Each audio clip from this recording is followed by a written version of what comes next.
আসসালামু আলাইকুম dear students. এই ইঞ্জিনিয়ারিং অ্যাডমিশনের গুণগত রসায়নের প্রথম ক্লাসে আপনাদের সবাইকে স্বাগতম। যারা এই ক্লাস দিয়ে লেকচারগুলো শুরু করতেছেন তাদের জন্য শুরুতে একটু নির্দেশনা থাকবে আমি কিভাবে পড়াই সেই রিলেটেড। যে বেসিক্যালি আমাদের মেইন উদ্দেশ্য তো বেসিক্যালি বুয়েট থেকে শুরু করে বাংলাদেশের যত ইঞ্জিনিয়ারিং ইউনিভার্সিটি আছে সেগুলো ক্র্যাক করা, রাইট? তো এই জায়গাগুলো যদি ক্র্যাক করতে হয় আমাদের সর্বপ্রথম যেটা মাথায় রাখা লাগবে সেটা হচ্ছে প্রচুর পরিমাণে কোয়েশ্চেন ব্যাংক সলভ করা লাগবে। এখন আপনি বলবেন যে স্যার কোয়েশ্চেন ব্যাংক তো আগেই চলে এসছে, এগুলো এত কেন সলভ করব? এটা রিজনিংটার কিছুই না, মেইনলি কোয়েশ্চেন ব্যাংক সলভ করতে বলা হয় পরীক্ষার আগে থেকে যাতে আমরা জানতে পারি যে আমাদের পরীক্ষায় কি আসতে যাচ্ছে। বেসিক্যালি এই কারণে আমরা কোয়েশ্চেন ব্যাংক সলভ করি এবং আমি মিফতু আপনাদের ওই ওয়েতেই পড়াবো না। এটা ভাবেন না যে আমি কোয়েশ্চেন ব্যাংক সলভ করাবো এখানে, সেরকম না ব্যাপারটা। বাট আমার পড়ালেখার মধ্যে ধরেন আমরা একটু থিওরি পড়বো, ধরেন গুণগত রসায়নের প্রথম যে লেকচার আমি ছোট ছোট ওয়েতে 3-4টা লেকচারে ভাগ করছি চ্যাপ্টারটাকে। তো আমার উদ্দেশ্য হচ্ছে ধরেন এই প্রথম লেকচারটায় আমি কিছুক্ষণ আগে থিওরি পড়াবো, অল্প খুব একটু থিওরি পড়াবো। থিওরিটা পড়া হয়ে গেলে আমি কিছু কোয়েশ্চেন ব্যাংকের কিছু কোয়েশ্চেন সলভ করাবো, আবার থিওরি পড়াবো, আবার কিছু কোয়েশ্চেন ব্যাংকের কোয়েশ্চেন সলভ করাবো। তারপর গিয়ে দেখা যাবে যখন আমার আজকের লেকচারের টপিকগুলো থিওরিগুলো সব পড়ানো হয়ে যাবে, তারপর এখানে এসে আমি আপনাদেরকে অ্যাডভান্সড কোয়েশ্চেন সলভ করাবো। মিনিং অ্যাকচুয়ালি আমাদের ক্লাসে কোয়েশ্চেন ব্যাংকের যেসব প্রশ্ন এসে থাকে এটা একটা ট্রেন্ড দেখাবো যে কি টাইপের প্রশ্ন আপনাদের সামনে আসবে, কি টাইপের প্রশ্ন আপনি ফেস করতে যাচ্ছেন সেই বিষয়ে একটা হেডস আপ দিব। অ্যান্ড দেন লাস্টে গিয়ে আর কি কি কঠিন প্রশ্ন এখানে আসতে পারে, আমাদের আইডিয়াগুলো কিভাবে আমরা রিসাফল করতে পারি, আইডিয়াগুলোকে কিভাবে সাজায় নতুন কোনো আইডিয়ায় যেতে পারি, সেই জিনিসগুলো আমরা দেখব। সো বেসিক্যালি আমার ক্লাসের ধরনটা এরকমই। আর আমার পরামর্শ হচ্ছে আপনারা যারা ইঞ্জিনিয়ারিংয়ের প্রিপারেশন নিচ্ছেন, ইনফ্যাক্ট সিরিয়াস, যারা মন থেকে সিরিয়াস যে না আমার ইঞ্জিনিয়ার হওয়া লাগবে, তো এরকম সিরিয়াস পোলাপাইনের জন্য আমার কথা একটাই, ভাই ক্লাস দেখে লাভ নাই, ক্লাস দেখার সাথে সাথে হাতে কলমে করতে হবে।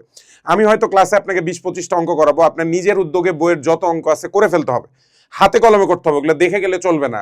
অ্যাজ এ বুয়েটিয়ান, নিজে বুয়েটে চান্স পাওয়া একজন লোক হিসেবে আমি আপনাদেরকে এই গ্যারান্টিটা দিতে পারি যে হাতে কলমে না করলে আপনার চান্স পাওয়া প্রচণ্ড দুষ্কর, খুবই দুষ্কর। একদম হাতে কলমে করে যেতে হবে যাতে পরীক্ষার হলে সাটাসাট করা যায়, খুব দ্রুত যাতে আমাদের কোয়েশ্চেনের আনসারগুলো করা যায়, ঠিক আছে? সো বেসিক্যালি এই নির্দেশনা দিয়েই আসেন আজকের ক্লাসটা আমরা শুরু করি। প্রথমে আমরা যে জিনিসটা পড়বো খুব সিম্পল, পরমাণুর ভেতরের হিসেব নিকেশ কিরকম, পরমাণু আর তার মূল কণিকা সমূহ। তো কোয়ান্টাম মেকানিক্স অনুসারে পরমাণুর কণিকার মধ্যে কোয়ার্ক মর্ক মেলা কিছু আছে, বাট ডোন্ট গেট কি বলবো এটাকে, don't get overwhelmed by the informations. আমাদের কোয়ার্ক মর্ক কিছু লাগবে না। বেসিক্যালি আমাদের কেমিস্ট্রি বইয়ে যা দেওয়া আছে সেটা এখানে লেখা আছে। এটা আউটডেটেড কোন সেন্সে, এখনকার যুগে আর এই সব জিনিসপত্র পড়ানো হয় না, কিন্তু যেহেতু আমাদের কেমিস্ট্রি বই আছে তাহলে আমাদের জন্য লাগবে, পরীক্ষায় আসলে এগুলো থেকে আসবে, সো আমাদের লাগবে। তো কিরকম, প্রথমে পরমাণু আর তার মূল কণিকাগুলা। বেসিক্যালি পরমাণুর কণিকাগুলাকে আমরা 3 ভাগে ভাগ করতে পারি, ঠিক আছে? স্থায়ী মূল কণিকা, অস্থায়ী মূল কণিকা আর কম্পোজিট কণিকা। নামের মধ্যেই বেশিরভাগ বলে দেওয়া আছে কারা কি জিনিস।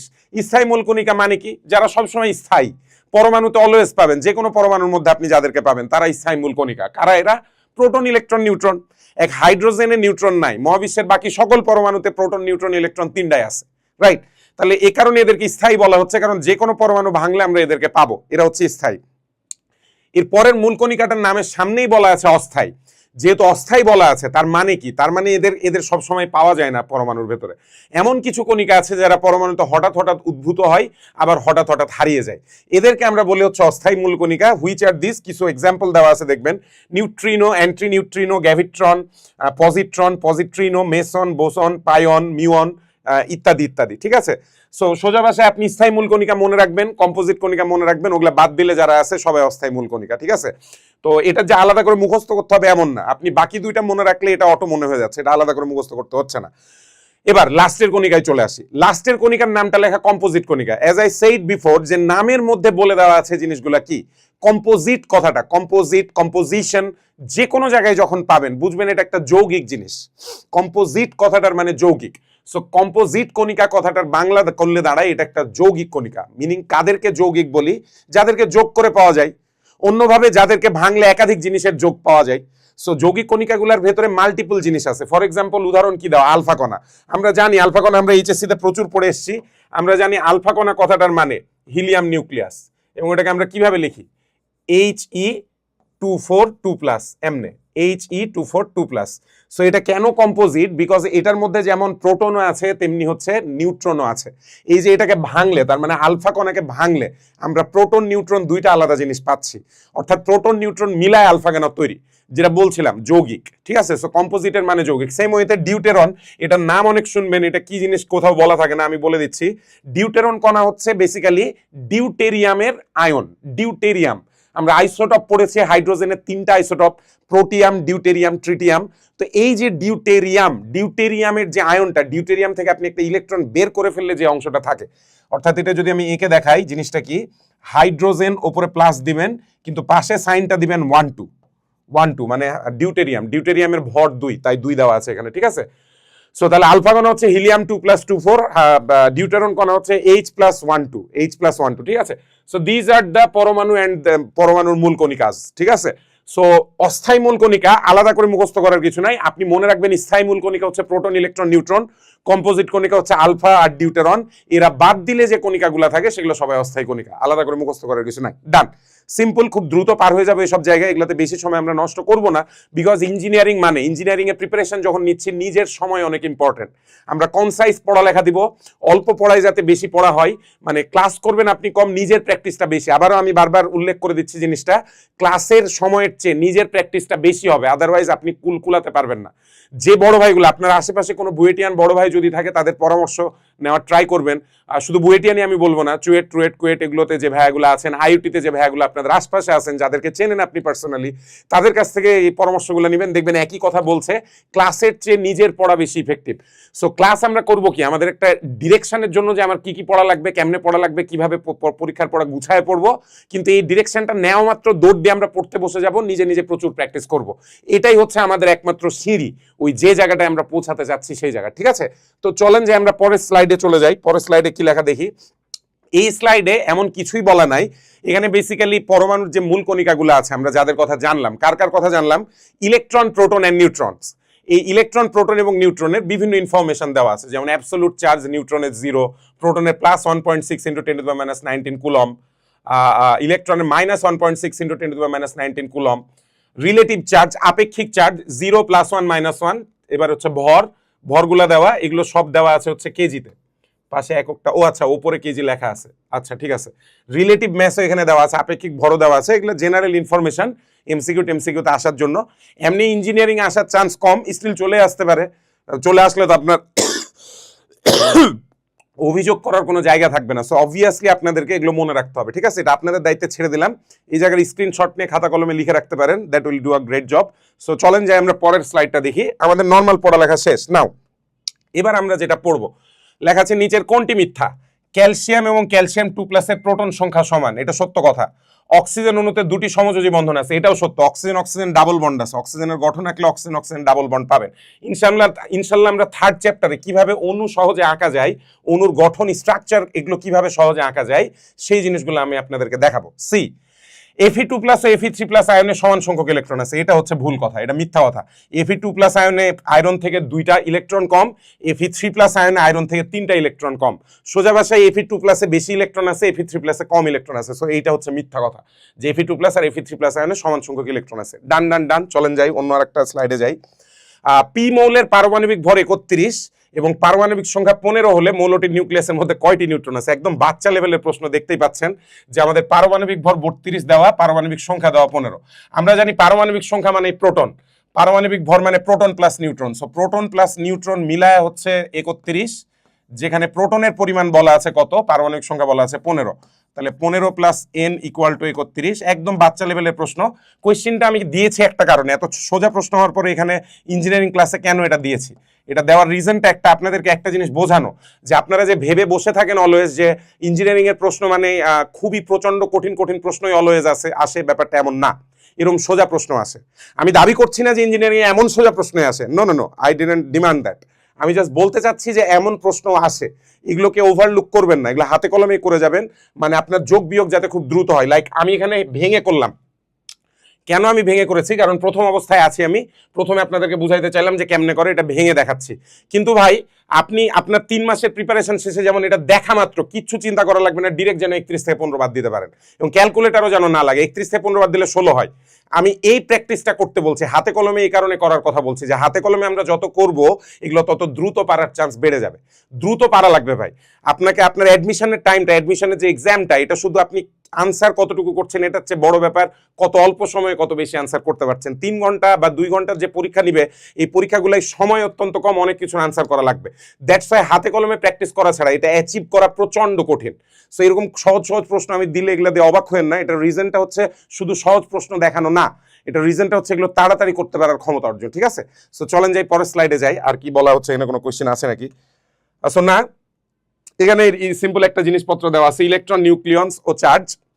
নিউক্লিয়ন্স কাদেরকে বলে? নিউক্লিয়ন্স মানে নিউক্লিয়াসে যারা বসবাস করে, মিনিং প্রোটন আর নিউট্রন। প্রোটন আর নিউট্রনকে নিউক্লিয়ন্স নামে ডাকে। ঠিক আছে, সো এখানে সিম্পল একটা এক্সাম্পল দেওয়া আছে যে Na+1123 জন্য 11 হচ্ছে পারমাণবিক সংখ্যা, তাহলে প্রোটন 11। তারপর হচ্ছে 23 হচ্ছে ভর সংখ্যা, তাহলে নিউট্রন হচ্ছে 23 - 11, 23 থেকে 11 বাদ দিলে 12।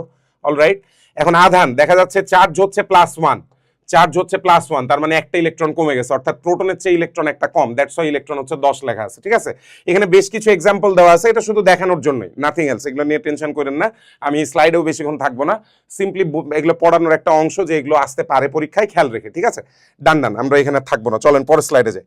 নাও এবার এটা খুবই ইম্পর্টেন্ট একটা টপিক এবং এগুলো পরীক্ষাতে নিয়মিত আসে এবং আপনারা এগুলো পড়ে এসছেন, ক্লাস 9-10 থেকে এগুলো পড়ছেন। আইসোটোপ, আইসোটোন, আইসোবার ও আইসো ইলেকট্রনিক কথাগুলোর মানে কি? প্রথমেই মনে রাখবেন যে ইনফরমেশনটা ভাইয়ারা, সেটা হচ্ছে আইসো কথাটার মানে সমান। যে কোনো জায়গায় কেমিস্ট্রিতে যখন আমরা আইসো কথাটা পাবো তখন বুঝবো এটা দিয়ে সমান কিছু একটা বোঝাচ্ছে। আইসো মানে সমান। ফর এক্সাম্পল আইসোমার, আইসোমার সমানু, জৈব যৌগের মধ্যে আইসোমার বা সমানু জিনিসটা আপনারা পড়ে এসছেন। আইসো দিয়ে সমান বোঝাচ্ছে, মার দিয়ে বোঝাচ্ছে আণবিক সংকেত, অর্থাৎ যাদের আণবিক সংকেত সমান কিন্তু গাঠনিক সংকেত আলাদা, তাদেরকে আমরা সমাণু নামে ডাকি। সেম ওয়েতে আইসোথার্ম, এটা পরিবেশ রসায়নে আপনারা গ্রাফের মধ্যে পাবেন আর কি, বয়েলের সূত্রের গ্রাফগুলো হচ্ছে আইসোথার্ম। আইসো কথাটার মানে সমান, থার্ম দিয়ে বোঝায় থার্মাল মানে তাপমাত্রা, সমান তাপমাত্রা। আইসোথার্ম মানে সমান তাপমাত্রা, এমন একটা অবস্থা যেখানে আপনি যেমনি হিসাব করেন না কেন তাপমাত্রাটা স্থির থাকতেছে, সেটাকে আমরা বলি আইসোথার্ম। সো মনে রাখবো আইসো কথাটার মানে সমান, আইসো কথাটার মানে সমান। না আইসোটোপ মানে কি? প্রোটন সংখ্যা সমান। পি দিয়ে মনে রাখবো আমরা পথে প্রোটন। ঠিক আছে, পি দিয়ে মনে রাখবো পথে প্রোটন, সো প্রোটন সংখ্যা সমান। অলরাইট, আইসোবার, বারকে মনে রাখবো ভর, অর্থাৎ ভর সমান। যখন দুইটা জিনিসের ভর সমান হয় তখন আমরা এটাকে বলি আইসোবার।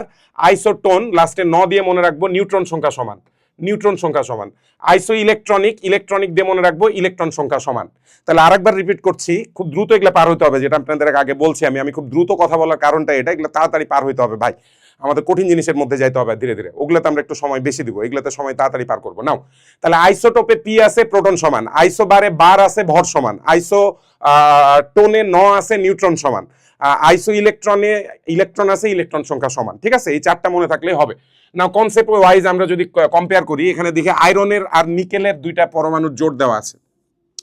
খেয়াল করে দেখেন এদের ভরটা সমান, 58-58, দুইজনের ভর সমান।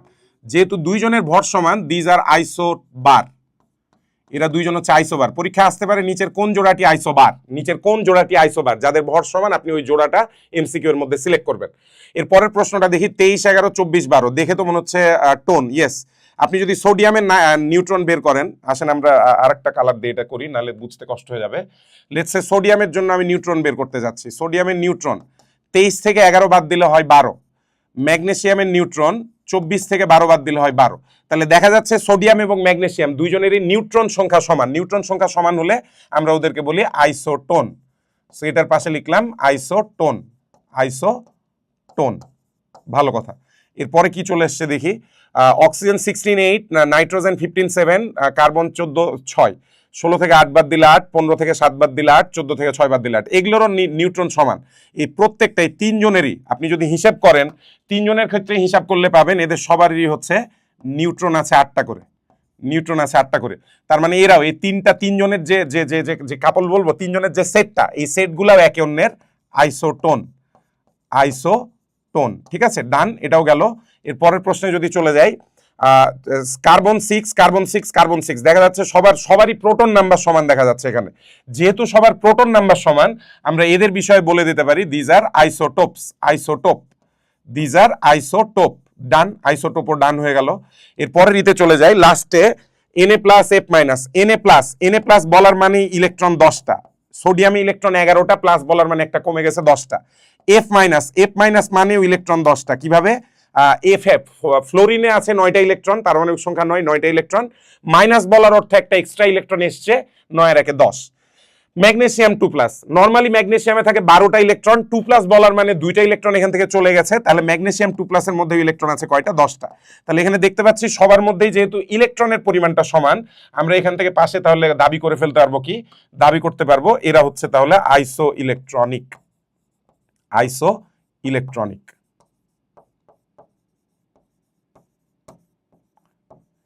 সবার পরিচয় পেয়ে গেলাম। এমসিকিউতে এগুলো অবভিয়াসলি আসতে পারে, মাস্ট মনে রাখবেন যে এমসিকিউতে জোড়া বা সেট বলতে পারে, নিচের কোন সেটটি আইসো ইলেকট্রনিক, নিচের কোন সেটটি আইসোবারিক, নিচের কোন সেটটি আইসো টনিক, এরকম প্রশ্ন আসতে পারে।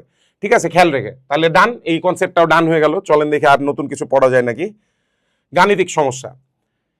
এক্স এ এবং ওয়াই বিওয়াইসি মৌল দুটির মধ্যে বি মাইনাস এর মান হচ্ছে 5।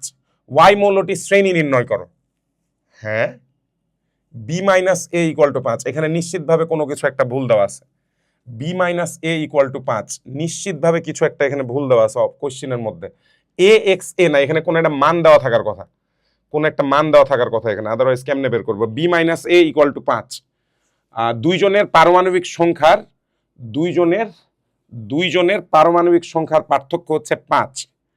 দুইজনের পারমাণবিক সংখ্যার পার্থক্য 5। তাহলে প্রথম জন তো অ্যাটলিস্ট জানা লাগবে, প্রথম জনের ই কত, এটা তো অ্যাটলিস্ট জানা লাগবে। না, এখানে কোশ্চেনে কিছু ভুল দেওয়া আছে। 5, 16, 11।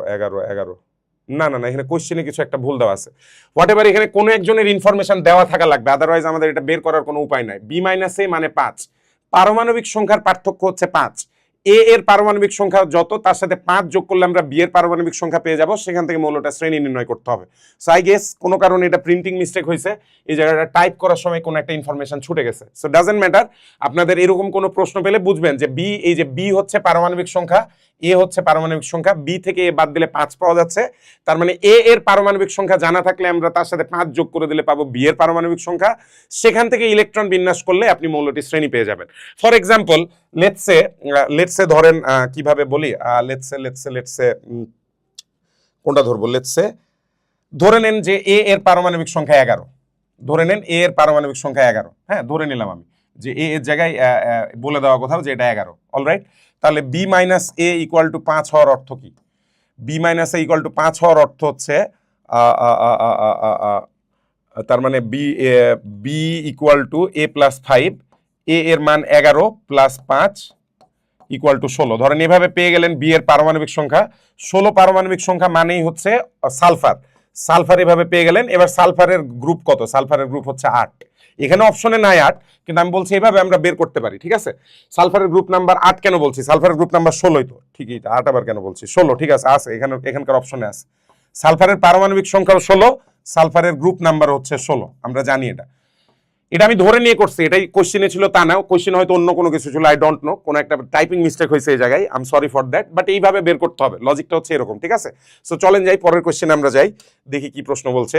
Which is an example of আইসো ইলেকট্রনিক, একদম দেখা মাত্র বলে দেওয়া যাবে এ হচ্ছে আনসার।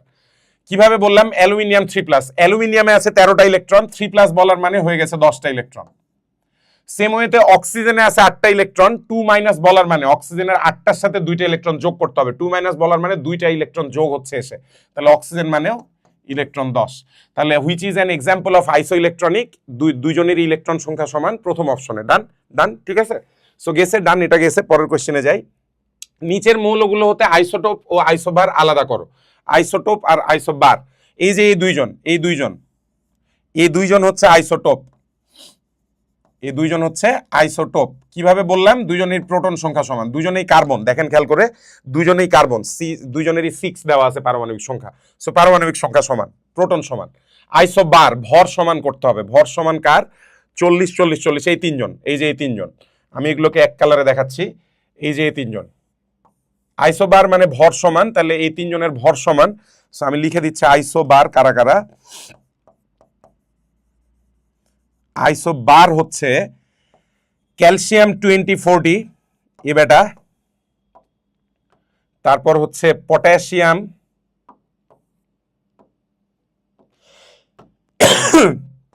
পটাশিয়াম 1940, তারপর আমরা বিবেচনা করতে পারি আর্গন 1840। খেয়াল করলে দেখবেন সবারই ভর সংখ্যা 40, সবারই যেহেতু ভর সংখ্যা 40, এরা সবাই হচ্ছে আইসোবার। অন্যদিকে এখানে মার্কারি আছে, মার্কারিগুলা এই মার্কারিটা এই টপিকের মধ্যে পড়ছে না, মার্কারি এটার ভেতরে আসছে না। মার্কারি এদের কারোর সাথে আইসোটোপও না, কারোর সাথে আইসোবারও না, ঠিক আছে? সো মার্কারিও গেল, ডান। তো আমার ধারণা এখানকার প্রশ্ন হয়ে গেছে, আমরা পরের টপিকে যাই। তেজস্ক্রিয়তা। নাও আমি খেয়াল করছি আমাদের যে এইচএসসিতে হাজারিনাগ বলুন আর অন্যান্য টিচারগুলা বলুন, বেশিরভাগ স্যারেরই বইয়ে তেজস্ক্রিয়তা রিলেটেড ভালো মতো পড়ালেখা নাই। ইয়েট অ্যাডমিশনে এখান থেকে প্রচুর প্রশ্ন এসে থাকে, রিসেন্ট টাইমে এসছে, গত 4-5 বছরের ভেতরে এসছে, ঠিক আছে? সো তেজস্ক্রিয়তা যেহেতু আমাদের ভালো মতো পড়া নাই, আসেন এইটা ডিটেলসে আমরা পড়ি, ভালো মতো পড়ি। আগের জিনিসগুলো আমরা সাই করে এগোইছি, কারণ ওগুলো সোজা জিনিস। তেজস্ক্রিয়তা অনেকে আমরা জানি না, আসেন তেজস্ক্রিয়তা ভালো মতো পড়ি, ঠিক আছে? First of all, what is তেজস্ক্রিয়তা? রেডিও অ্যাক্টিভিটি বলে এটাকে ইংলিশে। তেজস্ক্রিয়তা কি? আমরা এভাবে কাইন্ড অফ সংজ্ঞা তো পুরো লিখবো না, সিম্পলি আমরা এভাবে লিখতে পারি যে আলফা, বিটা ও গামা রশ্মির আলফা, বিটা ও গামা রশ্মির নিউক্লিয়াস থেকে স্বতঃস্ফূর্ত নির্গমন। নিউক্লিয়াস থেকে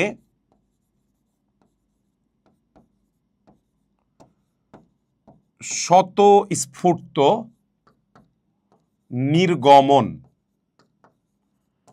মানে কোনো নিউক্লিয়াস থেকে, কোনো পরমাণুর নিউক্লিয়াস থেকে যদি আলফা, বিটা আর গামা রশ্মি স্বতঃস্ফূর্তভাবে বের হয়, নিজের উদ্যোগে বের হয়, তখন গিয়ে এই ঘটনাটাকে আমরা বলবো তেজস্ক্রিয়তা, ঠিক আছে? সো প্রথমে আপনাকে বুঝতে হবে যে তেজস্ক্রিয়তা ঘটনাটা এটা একদমই অ্যাপ্লিকেবল কোত্থেকে বের হওয়ার জন্য, নিউক্লিয়াস থেকে। এটার সাথে কক্ষপথের কোনো কানেকশন নাই, এটা একটা নিউক্লিয়ার ফেনোমেনা, ইংলিশে এটাকে বলে নিউক্লিয়ার ফেনোমেনা, মানে নিউক্লিয়াসের ভেতর থেকে যেহেতু বের হয়, দ্যাটস আ নিউক্লিয়ার ফেনোমেনা বলে ডাকা হচ্ছে এটাকে। তো নিউক্লিয়াস থেকে আলফা, বিটা এবং গামা বের হবে এবং এটার ফলে নিউক্লিয়াসের চেঞ্জ হবে। তো আমি এই কথাটা লিখে দিচ্ছি যে এতে নিউক্লিয়াসের পরিবর্তন হয়। কি কি পরিবর্তন? এতে লিখছি কি পরিবর্তন? এতে নিউক্লিয়াসের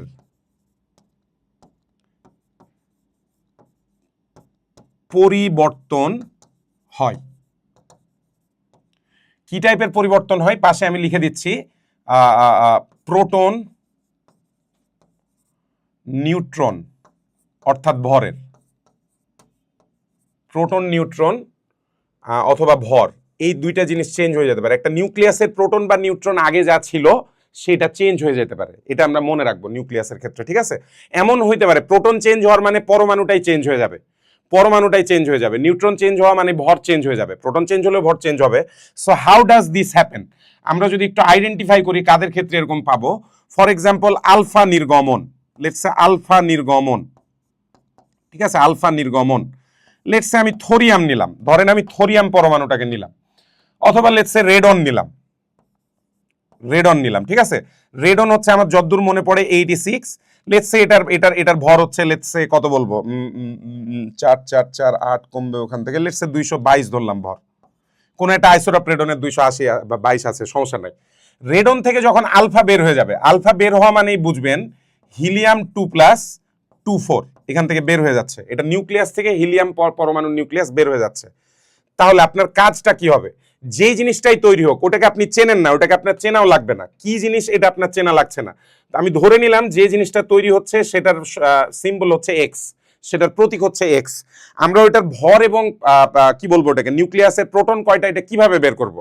লেটস সে রেডনের দেখেন ভর 222, এই 222 থেকে আপনি হিলিয়ামের ভর 4 বাদ দিয়ে দেন, তাহলে 222 থেকে 4 বাদ দিলে এক্স এর ভর হয়ে যাবে 218। এক্স এর ভর কত? 218। সেম ওয়েতে রেডনের 86টা প্রোটন আছে এবং প্রোটনগুলো ছিল নিউক্লিয়াসে, ওই নিউক্লিয়াস থেকে 2টা প্রোটন কমে যাচ্ছে, তাহলে প্রোটন 86টা থেকে 2টা প্রোটন যেহেতু কমে যাচ্ছে, এটা হয়ে যাবে 84।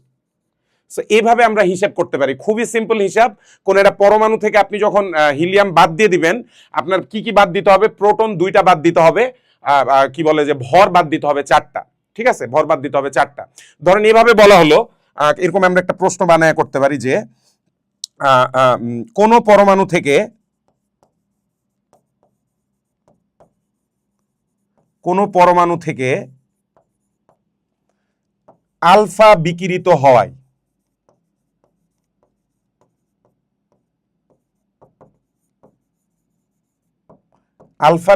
হওয়ায় ইউরেনিয়াম 92-238 পাওয়া গেল। ইউরেনিয়াম 92-238 পাওয়া গেল। পরমাণুটির পারমাণবিক সংখ্যা কত? আমি ডিরেক্ট লিখে দিলাম পারমাণবিক সংখ্যা কত। পারমাণবিক সংখ্যা কত এটা লিখে দিচ্ছি। পারমাণবিক, এখানে লেখাটা একটু খারাপ হচ্ছে, এই জায়গাটা আমার অনেক নিচু হওয়া লাগছে, তাই সরি ফর দ্যাট। পারমাণবিক সংখ্যা কত, এরকম একটা প্রশ্ন করা হলো ধরেন। সো কোনো প্যারা নাই, আমরা বুঝবো যে কারো ভেতর থেকে আলফা বিকৃত হয়েছে, এটার মানে ওইটার পারমাণবিক সংখ্যা 2 কমে গেছে। 2 কমে গেছে কেমন? তার প্রোটন 2 কমে গেছে, তাই। তাহলে আমরা পাইছি হচ্ছে ইউরেনিয়ামের পারমাণবিক সংখ্যা 92। তার মানে আমরা যে পরমাণুটার কথা বলছি ওইটাকে যদি আমরা এ ধরে নেই, লেটস সে ওই পরমাণুটাকে আমরা এ ধরে নিলাম, ঠিক আছে, এটাকে এ এ এ সিম্বল ধরে নিলাম। এটার এই এ এর পারমাণবিক সংখ্যা তাহলে ডেফিনেটলি হচ্ছে 94 ছিল। 94 ছিল। এই 94 থেকে আলফা বাদ যাওয়াই হয়ে গেছে 92। শুধু তাই না, আলফা বাদ যাওয়ার মানে ভরের পরিমাণও 4 কমে যাওয়া। কমে কত হয়েছে? 238। তাহলে আগে কত ছিল? 238 এর সাথে 4 যোগ করে দিলে আমরা আগের অবস্থাটা পেয়ে যাব, দ্যাট ইজ 242। তাহলে আমাদের যে পরমাণুটা সেটার পারমাণবিক সংখ্যা হচ্ছে 94। আনসার বের হয়ে গেছে। এগুলো এক ধাক্কায় পারতে হবে, এগুলো যে সমীকরণ আকারে লিখতে হবে এমন কিছু না, এগুলো এক ধাক্কায় পারার মতো ব্যবস্থা থাকতে হবে। তাহলে মনে রাখবো আমরা কি, আলফা যদি নির্গত হয় তাহলে প্রোটন সংখ্যা কমবে 2, ভর সংখ্যা কমবে 4। প্রোটন সংখ্যা কমবে 2, ভর সংখ্যা কমবে 4। এটা আমাদের মনে রাখলেই চলবে, আমাদের এখান থেকে যে প্রশ্ন আসুক ইনশাল্লাহ পারবো। So this is what alpha নির্গমন ইজ। আলফা নির্গমন হলে এই ঘটনাটা হয়। আলফা নির্গমনকে ইংলিশে বলে ডিকে, আলফা ক্ষয় নামেও ডাকে, আলফা ডিকে। ঠিক আছে, ডান। চলেন আমরা পরের স্লাইডে গিয়ে দেখি একটু আর কি শেখা যায়। এর পরে যেটা আমরা শিখবো সেটাকে আমরা টার্মিফাই করতে পারি বিটা নির্গমন নামে।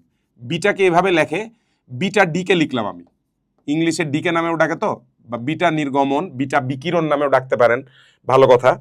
মনে রাখবেন প্রথম কথা হচ্ছে বিটা কারা, আগে এটা আমরা জানি। বিটা কণা হচ্ছে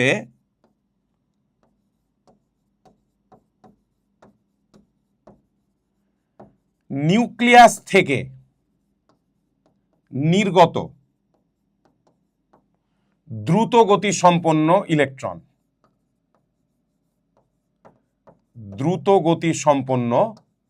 ইলেকট্রন। সো এই জায়গায় মানুষজন কনফিউশনে পড়ে যায় যে নিউক্লিয়াস থেকে নির্গত মানে, জি ভাই এটাই বলছে, এটাই রহস্য আর কি, মজাটা এখানেই। সেটা হচ্ছে নরমালি ইলেকট্রন কোথায় থাকে? আমরা জানি নরমালি ইলেকট্রন থাকে হচ্ছে কক্ষপথে, রাইট? শক্তি স্তরের ভেতরে ইলেকট্রন থাকে। ইয়েট তেজস্ক্রিয়তার ক্ষেত্রে আমরা একটা অড এরকম ঘটনা দেখতে পাই, যেখানে ইলেকট্রন নিউক্লিয়াস থেকে উৎপন্ন হচ্ছে। নিউক্লিয়াসে থাকে না ইলেকট্রন, নিউক্লিয়াসে থাকে না। নিউক্লিয়াসের কোনো একটা কিছু ভেঙে গিয়ে ইলেকট্রন উৎপন্ন হয়, যেটা সজোরে নিউক্লিয়াস থেকে বের হয়ে আসে। ঠিক আছে, তো কি ভেঙে হয় আমি এটাও লিখে দিচ্ছি আপনাদেরকে, এভাবে লিখতে পারেন তেজস্ক্রিয় পরমাণুর, এটা সকল তেজস্ক্রিয় পরমাণুর না, কিছু কিছু তেজস্ক্রিয় পরমাণুর নিউক্লিয়াসের, যেটা বললাম যেটা একটু ডিটেলসে আমরা পড়বো যাতে সকল কনফিউশন দূর হয়ে যায়। নিউক্লিয়াসের একটি নিউট্রন ভেঙে যে গিয়ে, নিউক্লিয়াসের একটি নিউট্রন ভেঙে গিয়ে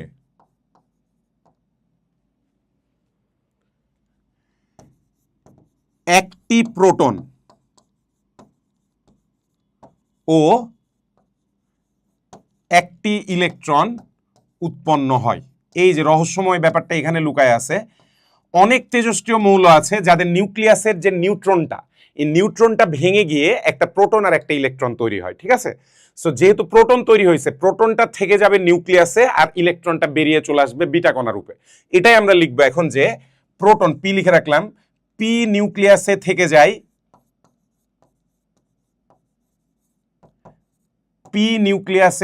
যায়,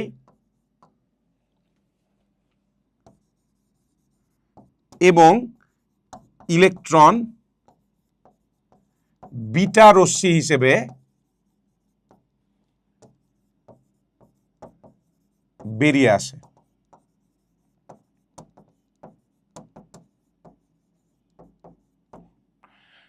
পি নিউক্লিয়াসে থেকে যায় এবং ইলেকট্রন বিটা রশ্মি হিসেবে বেরিয়ে আসে। ঘটনাটা হচ্ছে এখানে, তার মানে ইলেকট্রন নিউক্লিয়াসের ভেতরে ছিল না, নিউট্রন সাহেব ভেঙে গিয়ে চৌচির হয়ে গেছে, ভাঙ্গিয়া চৌচির হয়ে সেই বেটায় একটা প্রোটন বানাইছে, একটা ইলেকট্রন বানাইছে, প্রোটনটা নিউক্লিয়াসে থাইকা গেছে আর আমাদের ইলেকট্রনটা বিটা রশ্মি হিসেবে কি হয়েছে, বাইরে বের হয়ে আসছে।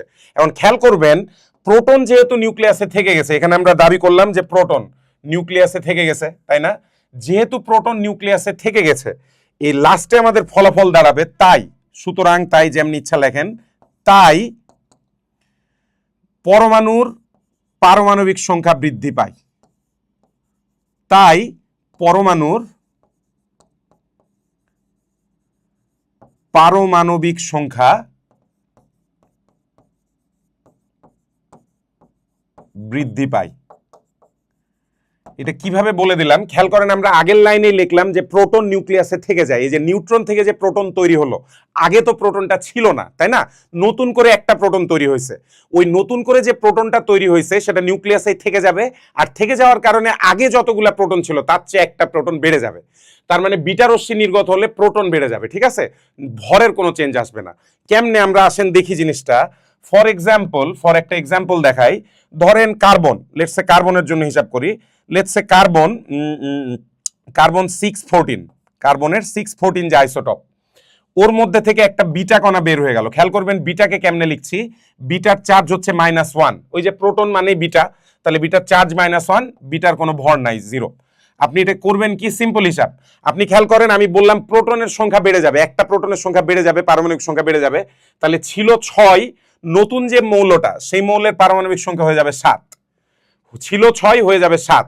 এটা অনেকে এভাবে মনে রাখে, এই যে মাইনাসে মাইনাসে প্লাস, দেখেন এই যে সামনে মধ্যখানে একটা মাইনাস দেখতে পাচ্ছি, বিটার চার্জ হিসেবে আমরা একটা -1 দেখতে পাচ্ছি, মাইনাসে মাইনাসে প্লাস, 6 + 1 = 7, এইভাবে মনে রাখে। বাট দ্যাট ইজ হাস্যকর, মানে জিনিসটা এমনি হয় না, মাইনাসে মাইনাসে প্লাসের কোনো সিস্টেম নাই, এখানে কোনো যোগ বিয়োগ চলছে না আমাদের। মানে আমি বলতে চাচ্ছি এখানে আমরা যে অ্যালজেব্রিক যোগ করি সেই জিনিসটা হচ্ছে না, কিন্তু মনে রাখার জন্য খুবই পারফেক্ট যে মাইনাসে মাইনাসে +1, 6 + 1 = 7। ইন রিজনিংটা কি, রিজনিংটা এটা না, রিজনিংটা হচ্ছে যে একটা নতুন প্রোটন উৎপন্ন হয়েছে, যখন বিটা কণা নির্গত হয়েছে একটা নতুন প্রোটন উৎপন্ন হয়েছে যেটা নিউক্লিয়াসে থেকে গেছে। তাহলে নিউক্লিয়াসে আগে 6টা প্রোটন ছিল, তার সাথে একটা নতুন প্রোটন যোগ হলো, হয়ে গেল 7টা প্রোটন, কিন্তু ভরের কোনো পরিবর্তন হবে না, কারণ বিটা = 0। তাহলে 14 থেকে 0 বাদ দিলে নতুন যে জিনিসটা তার ভর হচ্ছে 14, ঠিক আছে? অর্থাৎ পরমাণুটা হচ্ছে নাইট্রোজেন পরমাণু, 714। অর্থাৎ আমাদের এরকম প্রশ্ন যদি আসে যে কার্বন 14 আইসোটোপ থেকে বিটা কণা নিঃসৃত হলে কোন পরমাণুটি উৎপন্ন হবে, কি পরমাণু উৎপন্ন হবে, নাইট্রোজেন 714 পরমাণুটি উৎপন্ন হবে, ঠিক আছে? এইভাবে আপনারা কাজটা করে ফেলতে পারবেন। সো আমরা বুঝতে পারছি আশা করি। তাহলে আমরা মনে রাখবো, লাস্ট আরেকটা এখানে আমি বলে দেই, গামাতে নিউক্লিয়াসের আসলে তেমন কোনো পরিবর্তন হয় না, আমি এখানে আলাদা করে লিখে দেই, এখানে স্টার দিয়ে লিখে দিলাম, গামা রশ্মি শক্তি হিসেবে নির্গত হয়, গামা রশ্মি শক্তি হিসেবে নির্গত হয়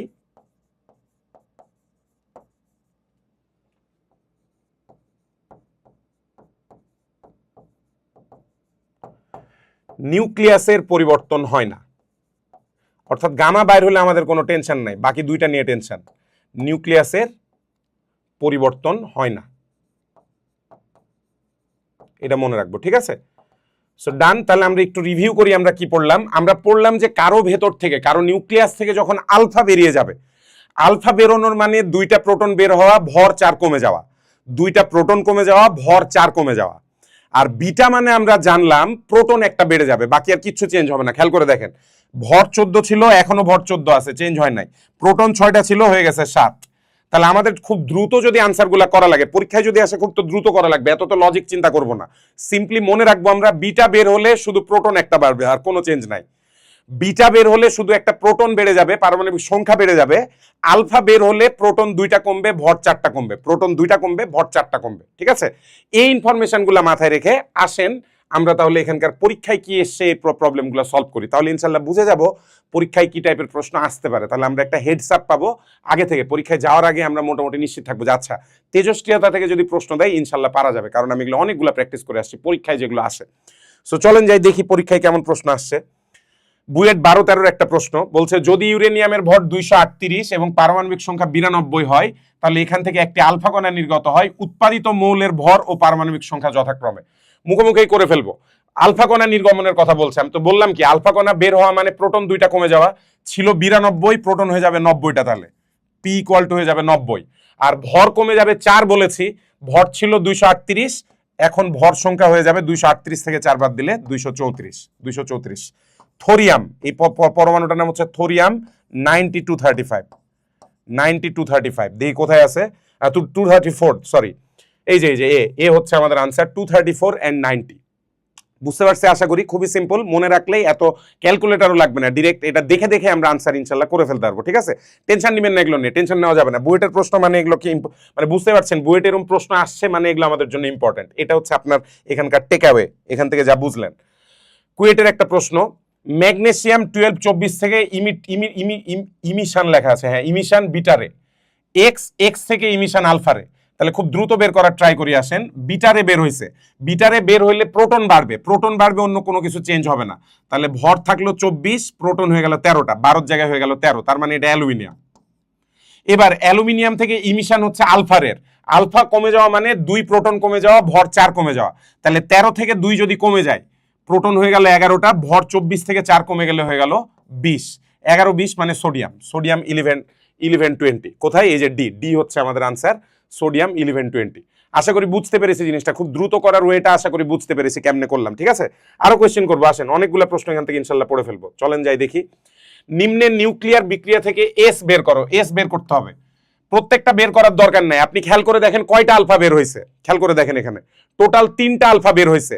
3টা আলফা বের হওয়া মানে 3 দুগুণে 6টা প্রোটন বাদ দিতে হবে, 3 দুগুণে 6টা প্রোটন বাদ দিতে হবে, আর ভর বাদ দিতে হবে, এক একটার ভর 4, 3 4 12, ভর বাদ দিতে হবে 12।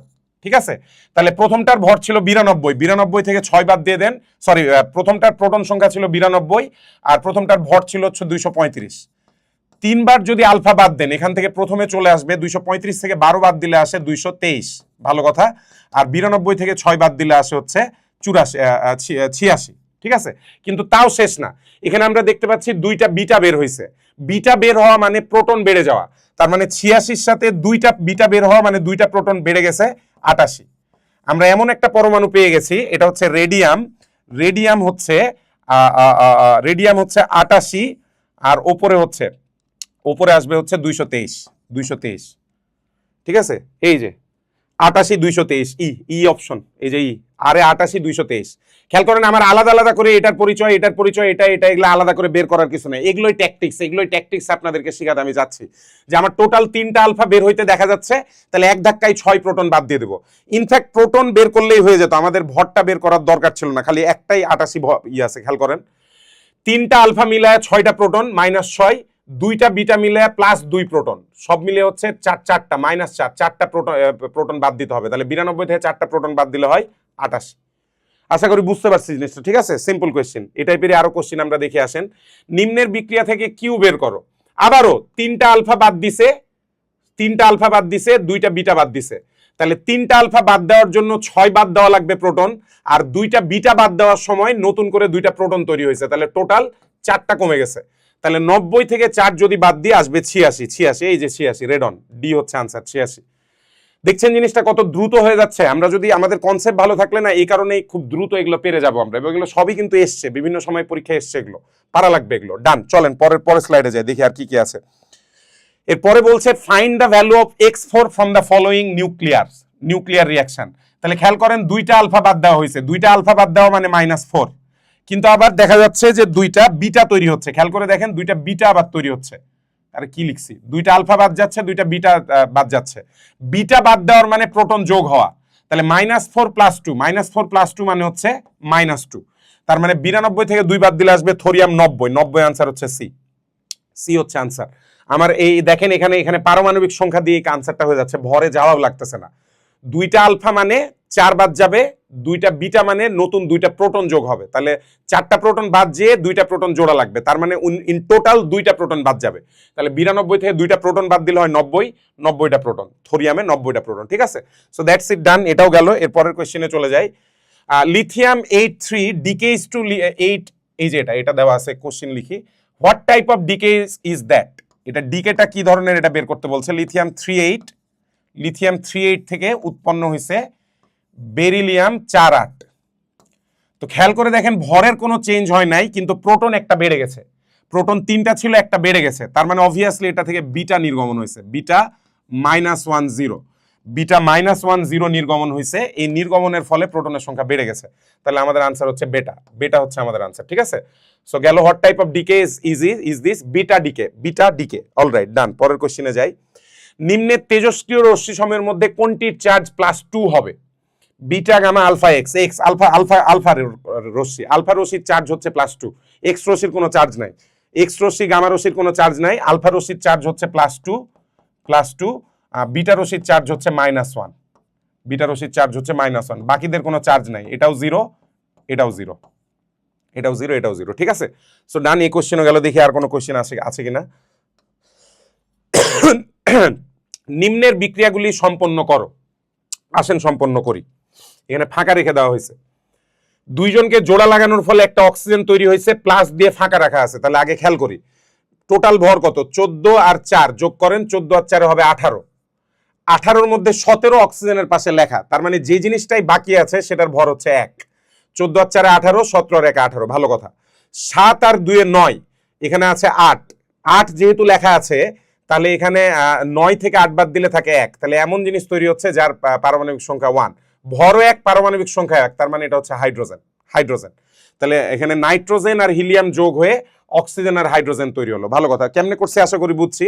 এই যে ভর এবং পারমাণবিক সংখ্যা হিসাব করে 17 আর 1 18, 14 আর 4 18, 8 আর 1 9, 7 আর 2 9, দুই দিকেরই ভর এবং পারমাণবিক সংখ্যা মিলে গেছে, তার মানে ঠিক আছে আমাদের হিসাব। নাও এবার খেয়াল করি, এটা এখানে এই যে এখানে ফাঁকা, এখানে দিতে হবে কিছু। খেয়াল করেন, প্রথমে 92 0, টোটাল বাম দিকে টোটাল প্রোটন আছে 92টা, ডান দিকে প্রোটন আছে 56 0, মানে 56টা।